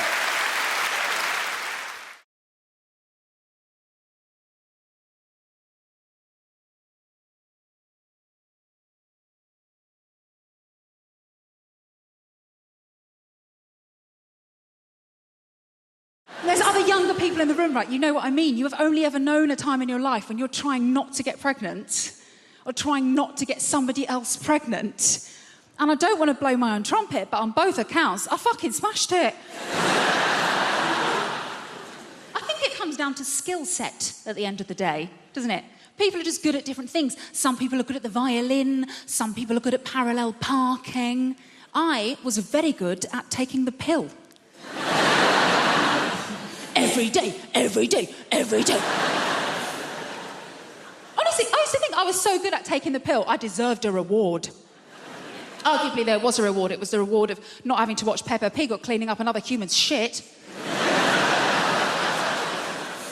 Tell you what I don't understand, right, is women who are on the pill and forget to take it. Don't get that. Because don't get me wrong, I forget things. I forget my keys, my wallet, the fact I'm married. Sure! But forgetting to take something that can prevent you from creating a human that could one day say, turn the machines off, is what she would have wanted.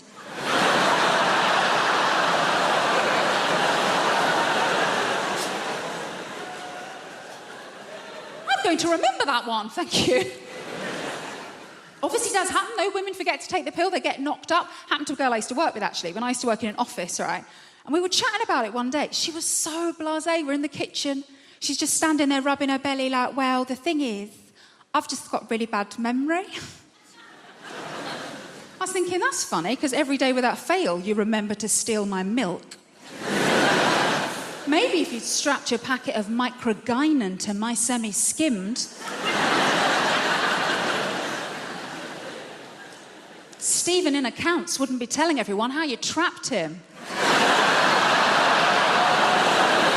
I think the reason I was always very good at remembering to take the pill, because I've been on it for so long. I was on it since I was about 16. And the reason I started taking it was because I was going out with my first boyfriend, Kevin Sutherland. A boom, chicka, wow, wow. He was quite the catch. He had a Peugeot 106 and a tattoo of Bart Simpson, which I thought showed a great joie de vivre. And things were going very well between Kevin and I. We had matching bracelets from Argos, so you can tell how serious we were. And we'd agreed that we were going to do it for the first time, right? So I was like, right, I put myself on the pill because my first time is going to be really special. My first time is going to be just like in the movies. So the big day arrived, and Kevin, bless him, he made such an effort for everything to be really perfect. Like, he paid his little brother to leave the room.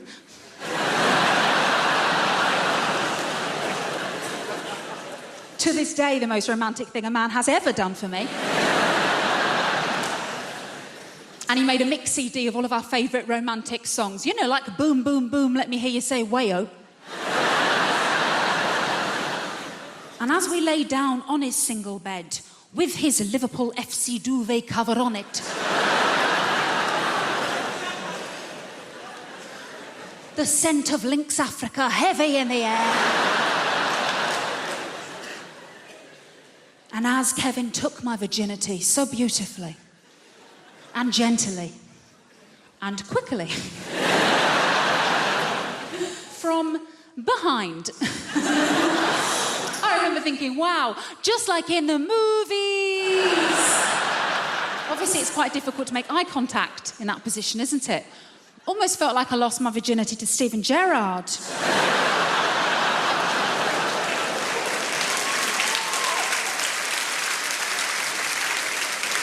I'll never walk alone. I never will.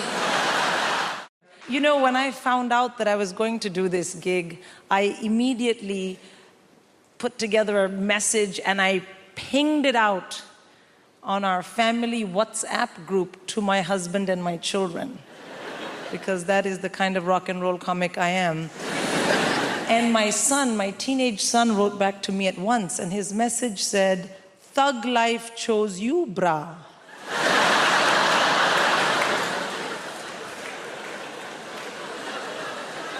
And I was like, oh shit, my child has joined a gang. I mean, what kind of language is this? Thug and bra. It had 2 R's, but he's a terrible speller. And I was like, oh no. And the other thing is I thought, this message is not for me. This idiot has sent me a message by mistake, which is for a gang member. What if the next message is something much worse? And that really bothered me because, well, this was my moment. I am going to Apollo. Like, if I'm going to find out you're a criminal, can we do it next month? So I wrote back to him in all caps, because as a good Indian mother, I mainly shout at my children. I wrote back, "This is your mom." And he wrote back, "I know, gigging like a boss." Thank you. A boss. Yeah, B-A-W-S-E, boss. And also, please do remember as you listen to the rest of my set this evening that I didn't choose it, but the thug life chose me. That's right. So I have kids. Of course, you love your kids, and it's difficult to raise them. Small kids are very easy, I find. The biggest downside of having a very small child is they are very boring.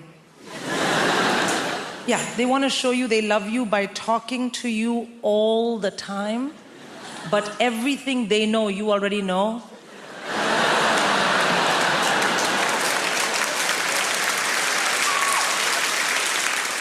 I mean, literally zero value add in any of those conversations. But you do it anyway because they're your kids, you know? And you know what people say, small kids, small problems, big kids, bigger problems. And the reason is that as your kids get older, you have to discipline them properly. And I find this very stressful because I'm born and raised in India. So what I consider robust, healthy, high-quality parental discipline is frowned upon in this part of the world. That's not true. It's illegal. I know because I have checked.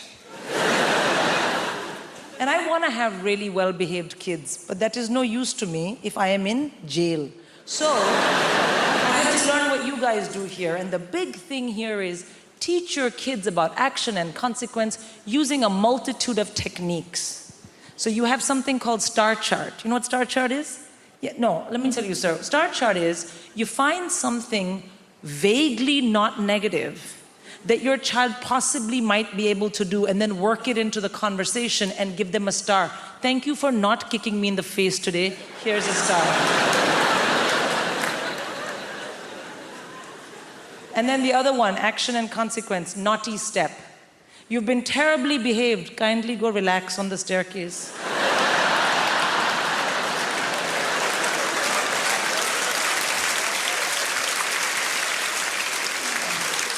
I am what you call in show business a triple threat. I do comedy, and I do music, and I will cut you.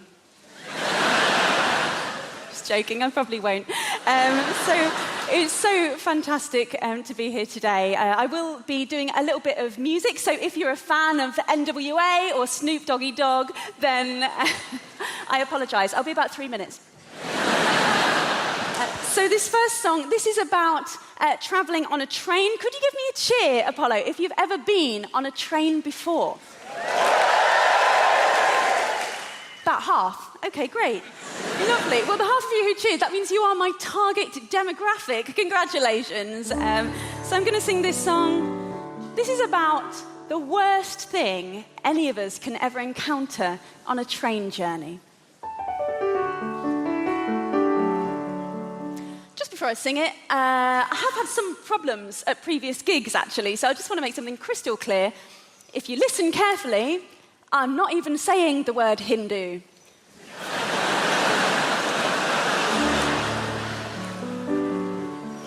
Just listen harder. Hindu on a train. Hindu on a train. Cowboy hats and penis cakes.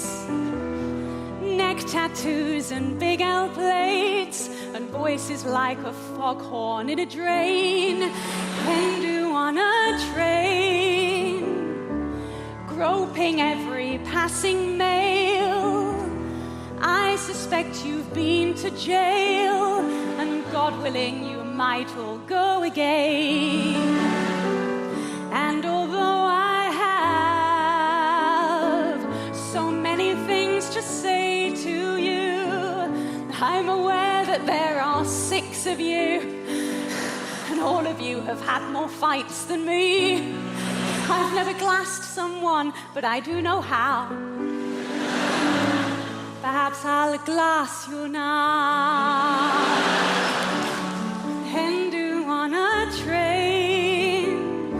You brought your own speakers too. Brilliant. To belt out Calvin Harris tunes. I mean, the maid of honor's clearly on cocaine. Hindu on a train.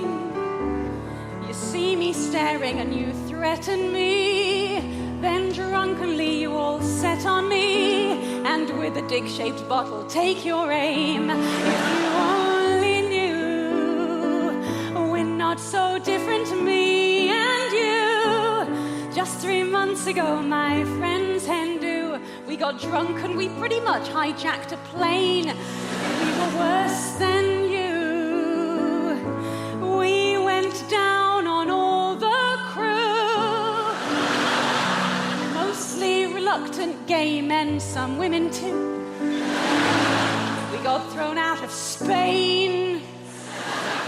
You see, we're all the same, but you're not listening, you're bashing out my brain. Hindu on a train.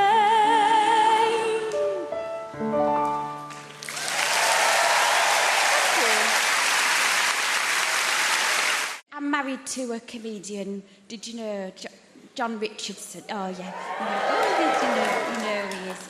Do you know, because I'm going on tour, my management company, they took a Facebook advert out and someone said, don't read the comments. So I did. There was just one that bothered me, and this guy had put, without trying to be too crude, how many has she had to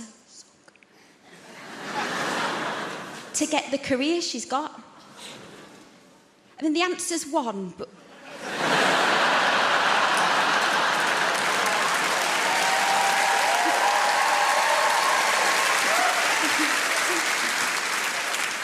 It's weird to applause that, isn't it? It's only weird for my granddad who's watching. That's not weird. You've made that weird for an 87-year-old. Anyway, but the thing, because I don't know if you've noticed, but I've started to do a bit of telly now, and I'm in this weird stage where I'm getting recognised, but I'm not used to it yet.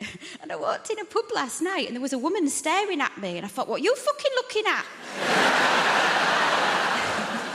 And then I realised, oh, it's me. I did, you know Michael McIntyre's The Wheel? Have you seen it? The game show? I lost someone £98,000.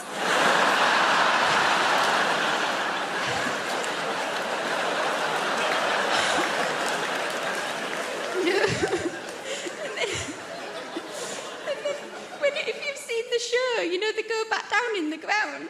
When he went down, he turned to me and said, I've had a lovely day, thank you. That would have slapped me. And then we're both vegan now. I'm a vegan that likes steak for the iron. And John's a vegan when he's interviewed on TV.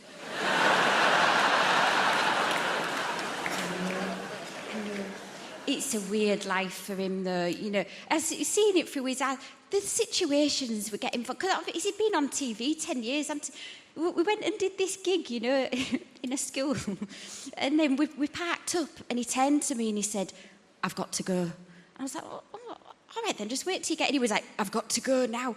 And he didn't let me get out. He got on the back seat, and luckily we had a bucket because we've been to Seaside.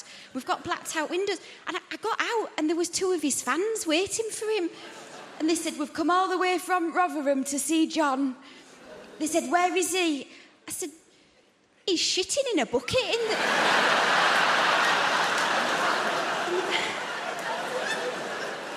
back of the car. And they said at the same time, we'll wait. But we're both vegan. And then when we go out for a nice meal, I'll order the steak for the iron. And he'll order butternut squash. And then he'll be looking at my steak and he's not listening to what I'm saying. And so what I do right at the end, I go, oh, I can't eat that last bit. Oh, what a waste, like that. And then we just swap the plates round and it's all in silence.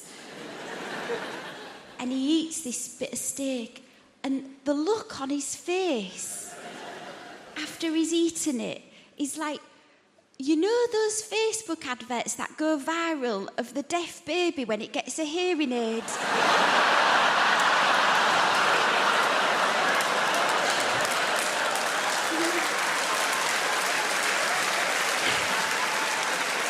And here's its mother talk.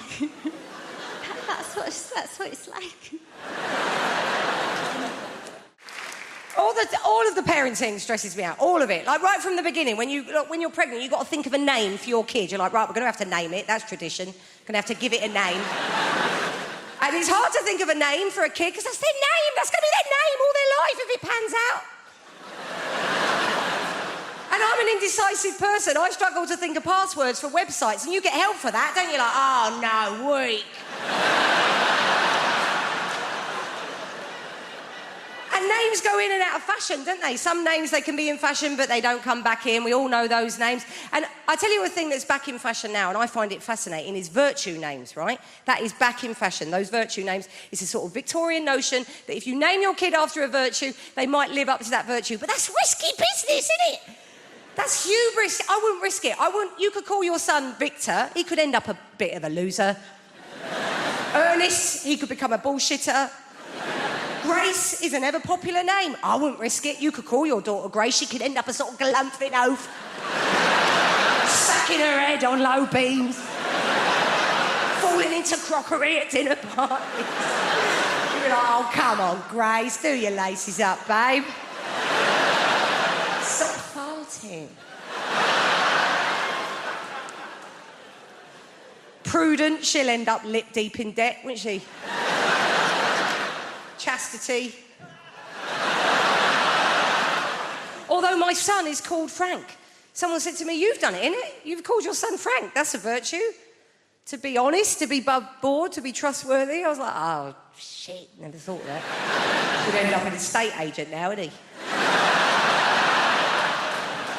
He's funny, Frank. I think he's funny. I would say that, wouldn't I? Because I'm his mum. He's not funny. My child's funny. Tell a joke. Look at 774 pictures of my child. But I think he's funny, right? I went to pick him up from school the other day. I pick him up every day because they get proper arsey if you don't. They do. They ring you. They're like, where are you? I'm like, TK Maxx. Where are you? Oh, all right then, yeah. So, yes, I went to pick him up from school. And I was late, and I wasn't being very laid back that day. I was running a bit late, a bit stressed. I had my eldest with me. I had my mate's 2 kids that were coming back for tea. I thought we'd just get him and go. He's in reception. I was like, right, we'll just get off, yeah? But the teacher stopped me. She went, can you wait, actually? Can we have a quick chat?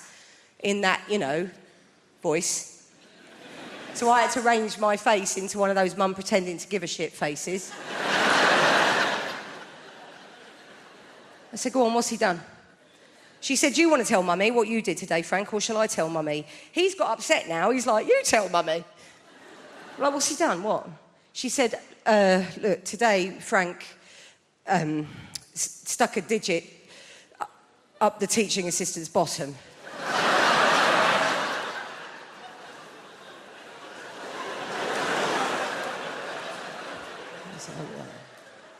That's not ideal, is it?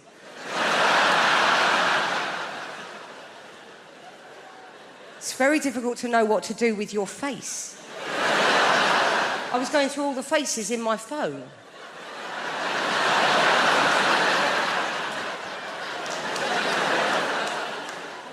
She said, we've talked about bodies, haven't we, Frank? And areas of bodies that we respect. I thought now would be a really bad time to go, This is awful. I mean, this is a finger up the TA's... I mean, this is now they're teaching numeracy in primary education now. It's not like, oh, if Frank's got one finger up the TA's arse, how many fingers are still on the outside?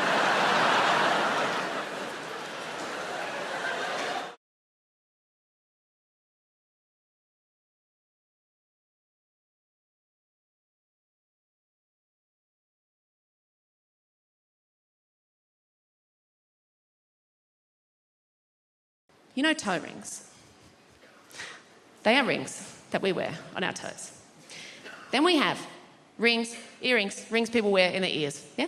Eyebrow rings, nose rings, belly button rings. But these ones, rings. Because if these ones were called finger rings...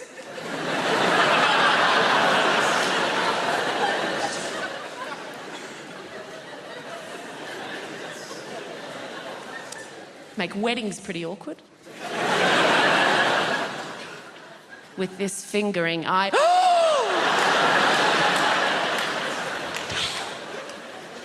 make proposal stories really awkward. Oh my God, so last night, John came over and out of nowhere just gave me the most incredible fingering. I know!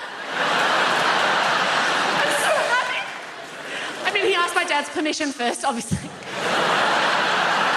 Like, you go for it, son, you give her that fingering. And he came over, and he looked at on one knee, and he said, darling, I want to give you this fingering. It's the same fingering that my grandfather gave to my grandmother.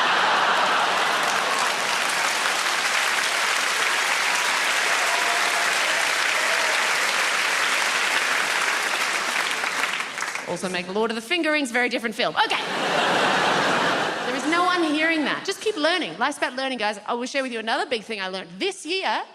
Very exciting. I learned showering with a partner is not sexy.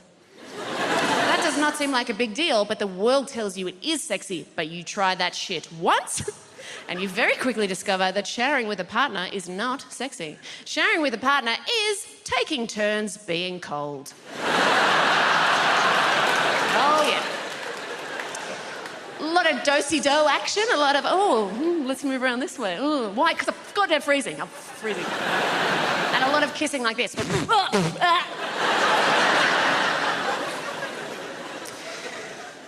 But mainly, as I get older, I just keep finding out shit that I'm wrong about. Like, you grow up and you go, I know these things, I'm sure, and then wrong. The last time I was in your lovely country, I was on one of your lovely overland trains. You know, the ones that have the toilets with the electronic science fiction doors that go, weege, weege. Now, I was sure I knew how to lock those. Nah, turns out I know how to shut them, yeah. And 12-year-old boys on the other side know how to push the open button. And I don't know if you've ever been sat on the toilet when the door opens, but look, it's everything you dream it will be. And a little bit more. Now, the thing with those doors is they take quite a long time to open. So I was desperately trying to find the close button, eventually found the close button, but the thing is, as they take quite a long time to open, similarly, take quite a long time to close. So I got to maintain eye contact with an understandably horrified 12-year-old boy as his face was being very slowly covered. It was kind of like this. And it finally shut. I sat back down and went, oh my God, I am never wearing a jumpsuit again.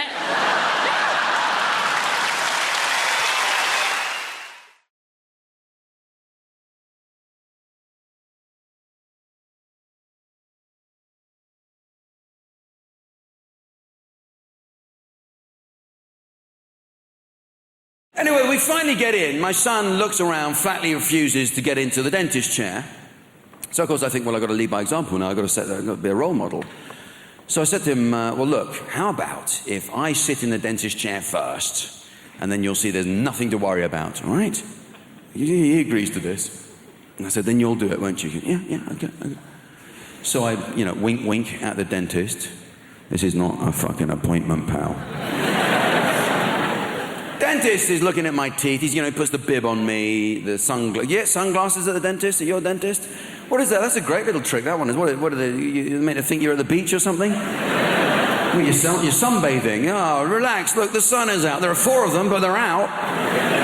Oh, you clever man. I forgot I had a Black & Decker in my mouth for a minute there. It was incredible what you did. You tricked me with the sunglasses. Anyway, he's looking at my teeth. And then he goes, oh, actually, there is something I can do for you here, Mr. D. And without any warning, gets the drill, straight in. They always do a couple like that just before they do it. They know it bloody works. They're trying to shit you up. That's what's going on. So drilling goes straight into root canal up here. I'm feeling the kind of pain that I didn't know could exist. I'm just trying to diffuse the pain through the arms of the chair. I'm just going,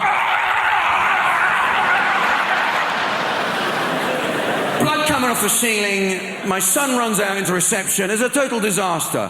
I didn't get a bravery sticker. The whole thing has gone wrong. Well, who likes to go to the dentist? You wouldn't. From the moment you get there, they put that little vacuum cleaner in your mouth, and oh god, they stick that thing in your mouth. It sucks all the saliva out. It always reminds me of my first girlfriend. And I'm always anxious they're going to flick it onto blow by mistake. I'm going to end up with a mouthful of the previous guy's phlegm.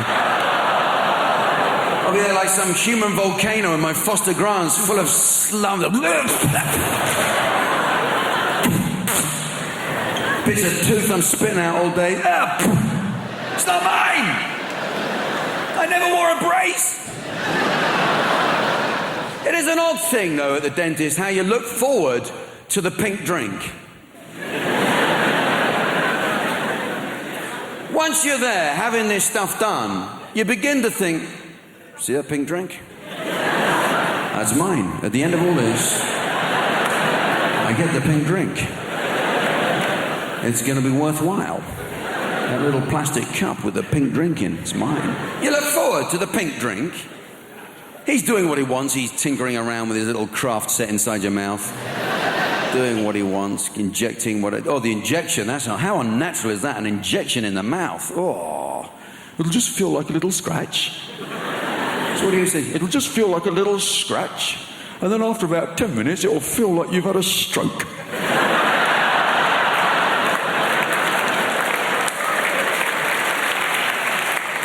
I'm lying there, my upper body is going numb. And I'm thinking, in a minute, I get a pink drink. You find yourself looking forward to those words you can swell. Oh, thank you very much. I actually think that is the dentist's secret pleasure, to see you in that state. Look at you, you dribbling baby. You have no idea how much I hate humans. Nurse girl, could I have the psychological profile now, please? This is... Did you see something awful then? How awful. Would you like to take Lee over that side? Yes. Nick, you come over this side. I want you to look up at the screen. I'm going to show you 3 images, and I'd like you to tell me which one you'd rather spend the evening with. Excuse me, Mr. Jelly. Would you rather spend the evening with number 1, a teddy bear, number 2, Tom Cruise, or number 3, a large courgette? Which one are you going to go for? I'll go for teddy bear. You're going for the teddy bear. You're going to play safe. Let your arms hang loosely by the side. That's right. Going over here now to the Navy, where the food is obviously a lot nicer. Excuse me, Dale. Similar arrangement for you, Lee. Would you rather spend the evening with number 1, a hot water bottle, number 2, Jude Law, no stains on the upholstery, please, or number 3, a large sprig of purple-headed broccoli? What's it to be? The purple head wins all the time. It does? Excellent. Would you like to now join me back in the middle? Lee and Nick, come over here. Some straightforward questions now, just to find out a bit more about you. What's your favourite aftershave? I don't wear aftershave. You don't? Deodorant? Sure.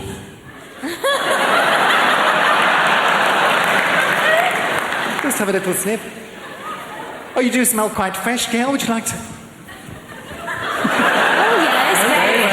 No, nothing musty there at all. What's your favourite aftershave, Lee? It's brewed for me, Julian. Is it brewed?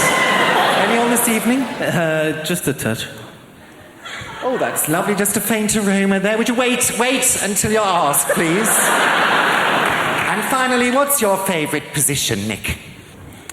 Doggy. Doggy style. What sort of dog do you have? Your favourite position? Reverse cowboy. Reverse cowboy. Laughing at your own jokes there.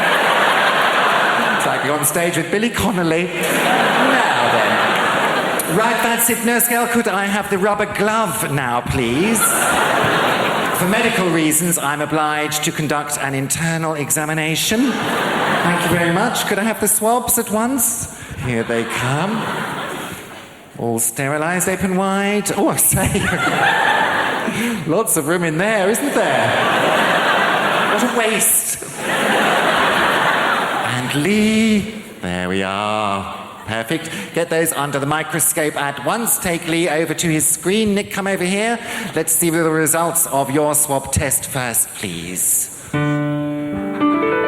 Okay, nothing to worry about there. Just a couple of common or garden microbes. It's almost as if someone just filmed a lava lamp.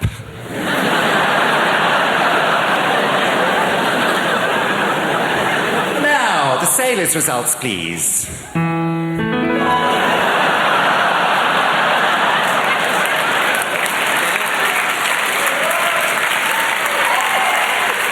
Not very nice, is it? Didn't waste your evening, obviously. That has done me the world of good. Thank you for that. Because I was waiting back there behind the big billboard Absolutely terrified. I'm not a natural performer. I'm not, although I have been doing this talk around the country for about 2 months now. I won't lie to you, it's not been going very well. I think the worst one was Folkestone. I have never seen an audience turn so quickly. Rushing at the stage, anger in their faces. Refund! Refund! It was horrific. I'll try and paint a picture for you. Youngsters will know what I'm talking about. Are there any youngsters in the... You can relax, sir. Well, oh, there's a youngster. What is your name, sir? Riyadh. What's that? Riyadh. Riyadh. What? Riyadh with a Z. Riyadh with a Z. All right, it's not Sesame Street.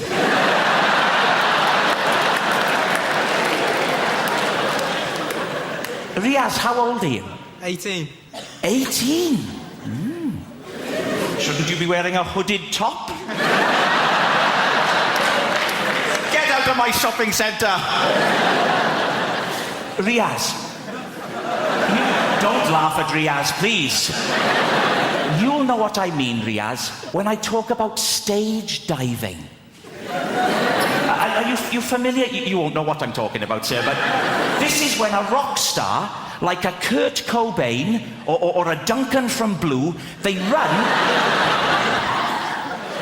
and they leap, and you're right to be afraid, you're right to be afraid. They leap onto the audience, Riaz. It's terrifying. The audience grab hold of them and manhandle them.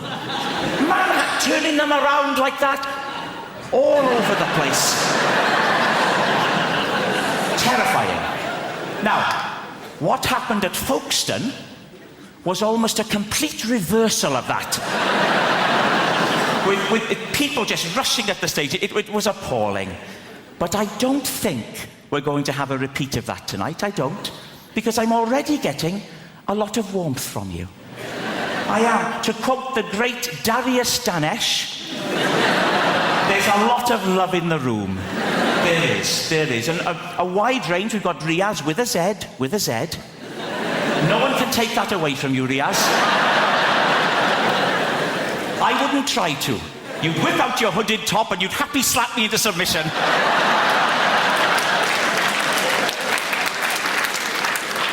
But it's a friendly crowd. We've got a proper... Look, here we go. Right down in the front, there's a chap here wearing a T-shirt with a slogan on it. Unbelievable. A grown man. What is your name, sir? Chris. Chris, with a Z? Riaz, you're one up, you're ahead. I'll bet there aren't many other people in the whole building who have a Z in their name, in all honesty. Unless Zebedee's joined us tonight, which I think is unlikely. So you're a Chris. Yes. Chris. And what's the idea with the T-shirt, Chris? Is it Rag Week? They say it's hard, bringing kids up is difficult. They say kids these days are influenced by these new hyper-violent computer games. And that's nuts, isn't it? If we'd been influenced by the computer games from our childhood, we'd have to go around going like, beep.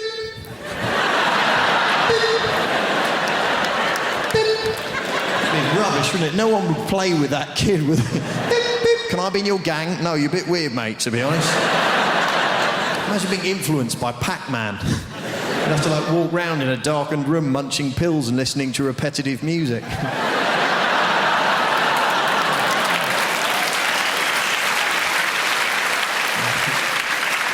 It's been the younger people laughing and clapping, the older ones going, who is this Pac-Man you speak of? It's not one of the rough boys from the estate, is he? There's always some rough kids where I live, and they're not being rough, they're just being confusing. You come out of your house, they go, yeah, your mum makes gravy for leopards, innit? Yes, I believe she does. She does a lot of charity work.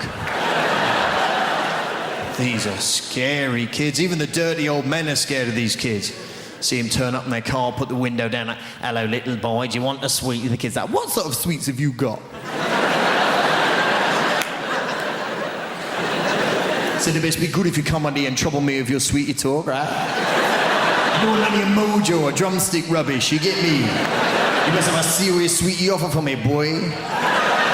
Bloke's panicking. I was like, well, I've got bonbons. I wasn't sure what to bring, to be honest. Dib dab there, and a wamba. Wamba, your sweets are rubbish, man. Shut up. No. Wambas used to be big like that. Now they're small, innit? So you're gonna have to do better than a wamba if you want to see my dick, right? Hey, man, look at your car driving a Saab. You got no pride. Get out, you wamba, bitch. Next pervert, please. How many sweets have you got, Sweaty? What do you mean, Neverland? Yeah. But we live in exciting times anyway, you know. It's very exciting being in London, you know. The Olympics. Fantastic. We didn't really want the Olympics till we heard France might get it. The British people are, oh no, all that running and jumping. It's not really for us, is it? When is it? No, I'm busy that week. What? France are gonna get it? Bollocks, we'll have it. Only in London would we have to have a poster campaign saying back the bid. No, fuck off, it'll be rubbish. Don't you think that's a bizarre response to that question? Like, would you like the oldest, most historically significant athletic competition the world has ever known, attracting athletes from every known nation on the face of the planet to come here and perform at the peak of their abilities in the very city where you live? Most British people go, where will we park? You know, because it's all residents round here. There's others going, no, man, the tubes will be packed, you get me? People getting on the underground with, like, javelins and shit. No. Coming in the escalator with a shot put health and safety, boy. And there's a whole other section of British society going, you what? The Olympics? Let a load of foreigners in? Ones that can run and jump and swim, you let them in, you'll never fucking catch them. Huh? Place to be overrun with Lycra refugees. You're having a laugh, ain't you, mate? They'll peel them little numbers off their jackets. You watch them, they're sneaky. I read about it in the Mail. And the thing I never bargained for with the kids is that they get sent home with homework from what? The age of 3 now, is it? Yeah, don't they? What a total waste of time. What these teachers don't understand about children of that age group is that you can divide them into 2 categories. There's the first kind of child who will look at a piece of paper with a sum on it and think, 3 add 3 equals 6. Then there's the other kind of child who eats the paper. Where's your homework? Oh, okay. In fact, the only thing kids use homework for is just a ploy to stay up later when it's bedtime. They deliberately don't tell you, don't they? They keep it back. They don't tell you they've got homework. They hold it back. They're playing their cards close to their chest. They're waiting for that moment. Come on, you've seen your program. Turn the television off. Up to bed. I still have homework to do. I think that trumps you, sir.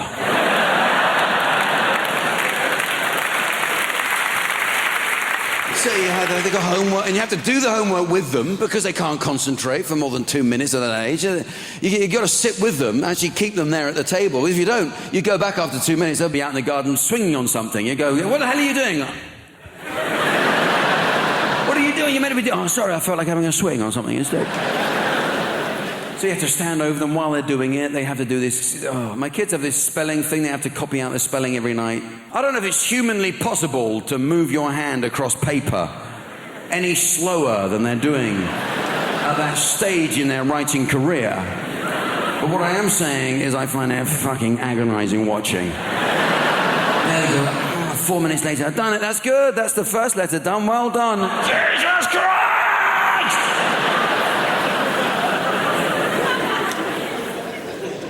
I got to the point with the homework that I couldn't watch it being done anymore. I had had enough of this, you know?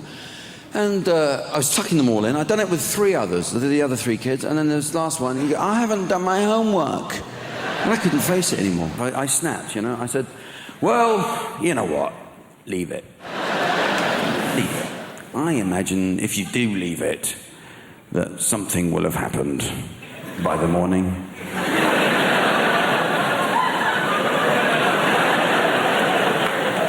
did. I went downstairs, got my pencil out, and I did it myself. I did the homework myself. I did it with my left hand, so it looked like proper crap writing. Real method job. I had my tongue sticking out. Halfway through, I went out in the garden, have a swing on something. Came back in, had a glass of milk and a biscuit, got on with the rest of it. And I did it myself. Whizzed it off. Don't do it yourself, please. This is my story. Don't do it yourself, because if you do, you get hooked. You get hooked on doing it. You can't go back to watching it being done. You have to do it yourself, and you start to look forward to it. You look forward to the homework. It's like a little quiz every day. Yes, you know the answer to a couple of these ones. It got so bad, I was doing it night after night, his spelling list. But the trouble is, I can't spell. I really can't spell. Hopeless. I mean, in fact, after 4 weeks, we got called into the school.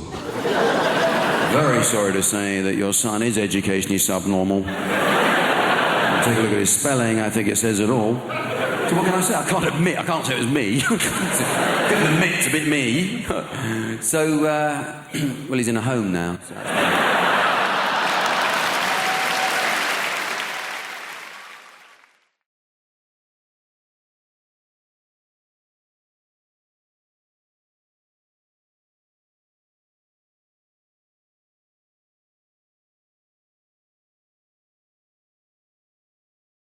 So I had a weird one. Today I was waiting for a bus, and this old woman came up to me, and she went, "Excuse me, sir, do you have cerebral palsy?" And I went, "Yeah, I do." "Cool, you win the prize." And she went, "Right, my brother had that. He died from it." Then she just stopped talking. That was the end of that story. I looked it up, by the way. You cannot die from cerebral palsy. So I think she killed her brother. But I didn't know that at the time, and I spent the rest of the day going, "Ah, shit. I should be dead right now." But I'm not dead, which only means one thing. I am a god. Yeah, I spent the rest of the day thinking I was the second coming of Jesus. Trying to walk on water. Just, maybe I'm not crippled. Maybe just land is not my forte. Yeah, it turns out swimming is not my forte. I have a friend who just moved on to a houseboat because he's failed at life. Right? And he did the worst thing anyone's ever done to me. He invited me over onto a boat. And I went, "No. I'm not going on your boat. You come onto the land with the rest of us functioning adults." And he went, "No, come on, my boat's great. Come on my boat." And I went, "I'm not going on a boat. The only use I am on a boat is as the anchor." And he went, "Oh, you're afraid of drowning. Don't worry, I have armbands." You know what happens when I wear armbands? I still drown, but my hands stay dry. My parents are disappointed I didn't get married because, like I said, I'm Egyptian. I'm in my 40s, so I was supposed to be married 30 years ago. So they're like, tick-tock. When's this happening? But they don't understand dating. My parents didn't date. They were in arranged marriage. They met on The Bachelor season 3, I think. They don't get that joke or anything I do, but I was supposed to be a doctor or a lawyer or an engineer, which is pretty typical for Arabs, actually. Like, I went to Palestine once to do comedy there because that's what that region needs, just dick jokes. So thought I'd help. And after the show, there was a Q&A, and somebody in the audience was like, why did you decide to become a comedian? And as a joke, I was like, oh, I wasn't smart enough to be a doctor. But they didn't get it. They were like, oh, I'm sorry. Maybe if you study harder, you can do it. I was like, yeah, definitely. This is a lifelong dream. That's all right. My dad thinks I'm his responsibility until I'm my husband's responsibility. But at no point am I to be my own responsibility, right? Like, the women in my culture need a chaperone through life. Like, we just don't have the same rights as the men. Because my dad wanted to move from Cairo to America, so he just moved. You're a man, bye. Right? My mom wanted to move from Cairo to America, and they were like, well, let's find you a husband in America. And that's how they met. 3 of my aunts became nuns. That's a lot of nuns for one family. And I was like, Mom, why did all your sisters become nuns? She was like, because they didn't want to get married. And then she caught herself. She's like, because they love God. I was like, no, I knew it. They saw their options. Meet Samir. He doesn't know how to do his own laundry, and he has hummus in his beard right now. You can have sex with him every night, or meet God. The only thing you have to do on your knees is pray. And they were like, yep, God, that's perfect. Thank you. I love being in London because it's so close to the rest of Europe. I love to travel. I go to Paris. Tell my American friends I'm going to Paris. They get so excited for me. They're like, oh my God, Paris, we love that for you. We love Amélie. And I tell people here I'm going to Paris. You don't give a shit at all. All you ever say when I say I'm going there is, oh, cool, how are you getting there? Are you taking the train? Oh, the train's so great. You're going to love the train. Like, cool. Every time. How are you getting there? You taking the train? Oh, the train is so great. Like, so is Paris. Why can't I talk about Paris? What? I'm going to go to cafes and museums. I'm going to see Jim Morrison's grave. And you're like, that's cool. How are you getting home, though? Are you taking the train? Train's so great. Like, it's a good train. Relax. It's good to vomit on. And last time I was there, this Parisian man walks right up to me. He was like, you have fire. This is why I love the French. What a thing to say to a stranger. You have fire? Yeah, you're damn right I have fire, sir. Right? I'm a strong, independent woman. I'm a comedian. He didn't know any of this, but he must have just seen something in me, like my aura, and he had to come up and be like, you have fire. Turns out he was just looking for a lighter.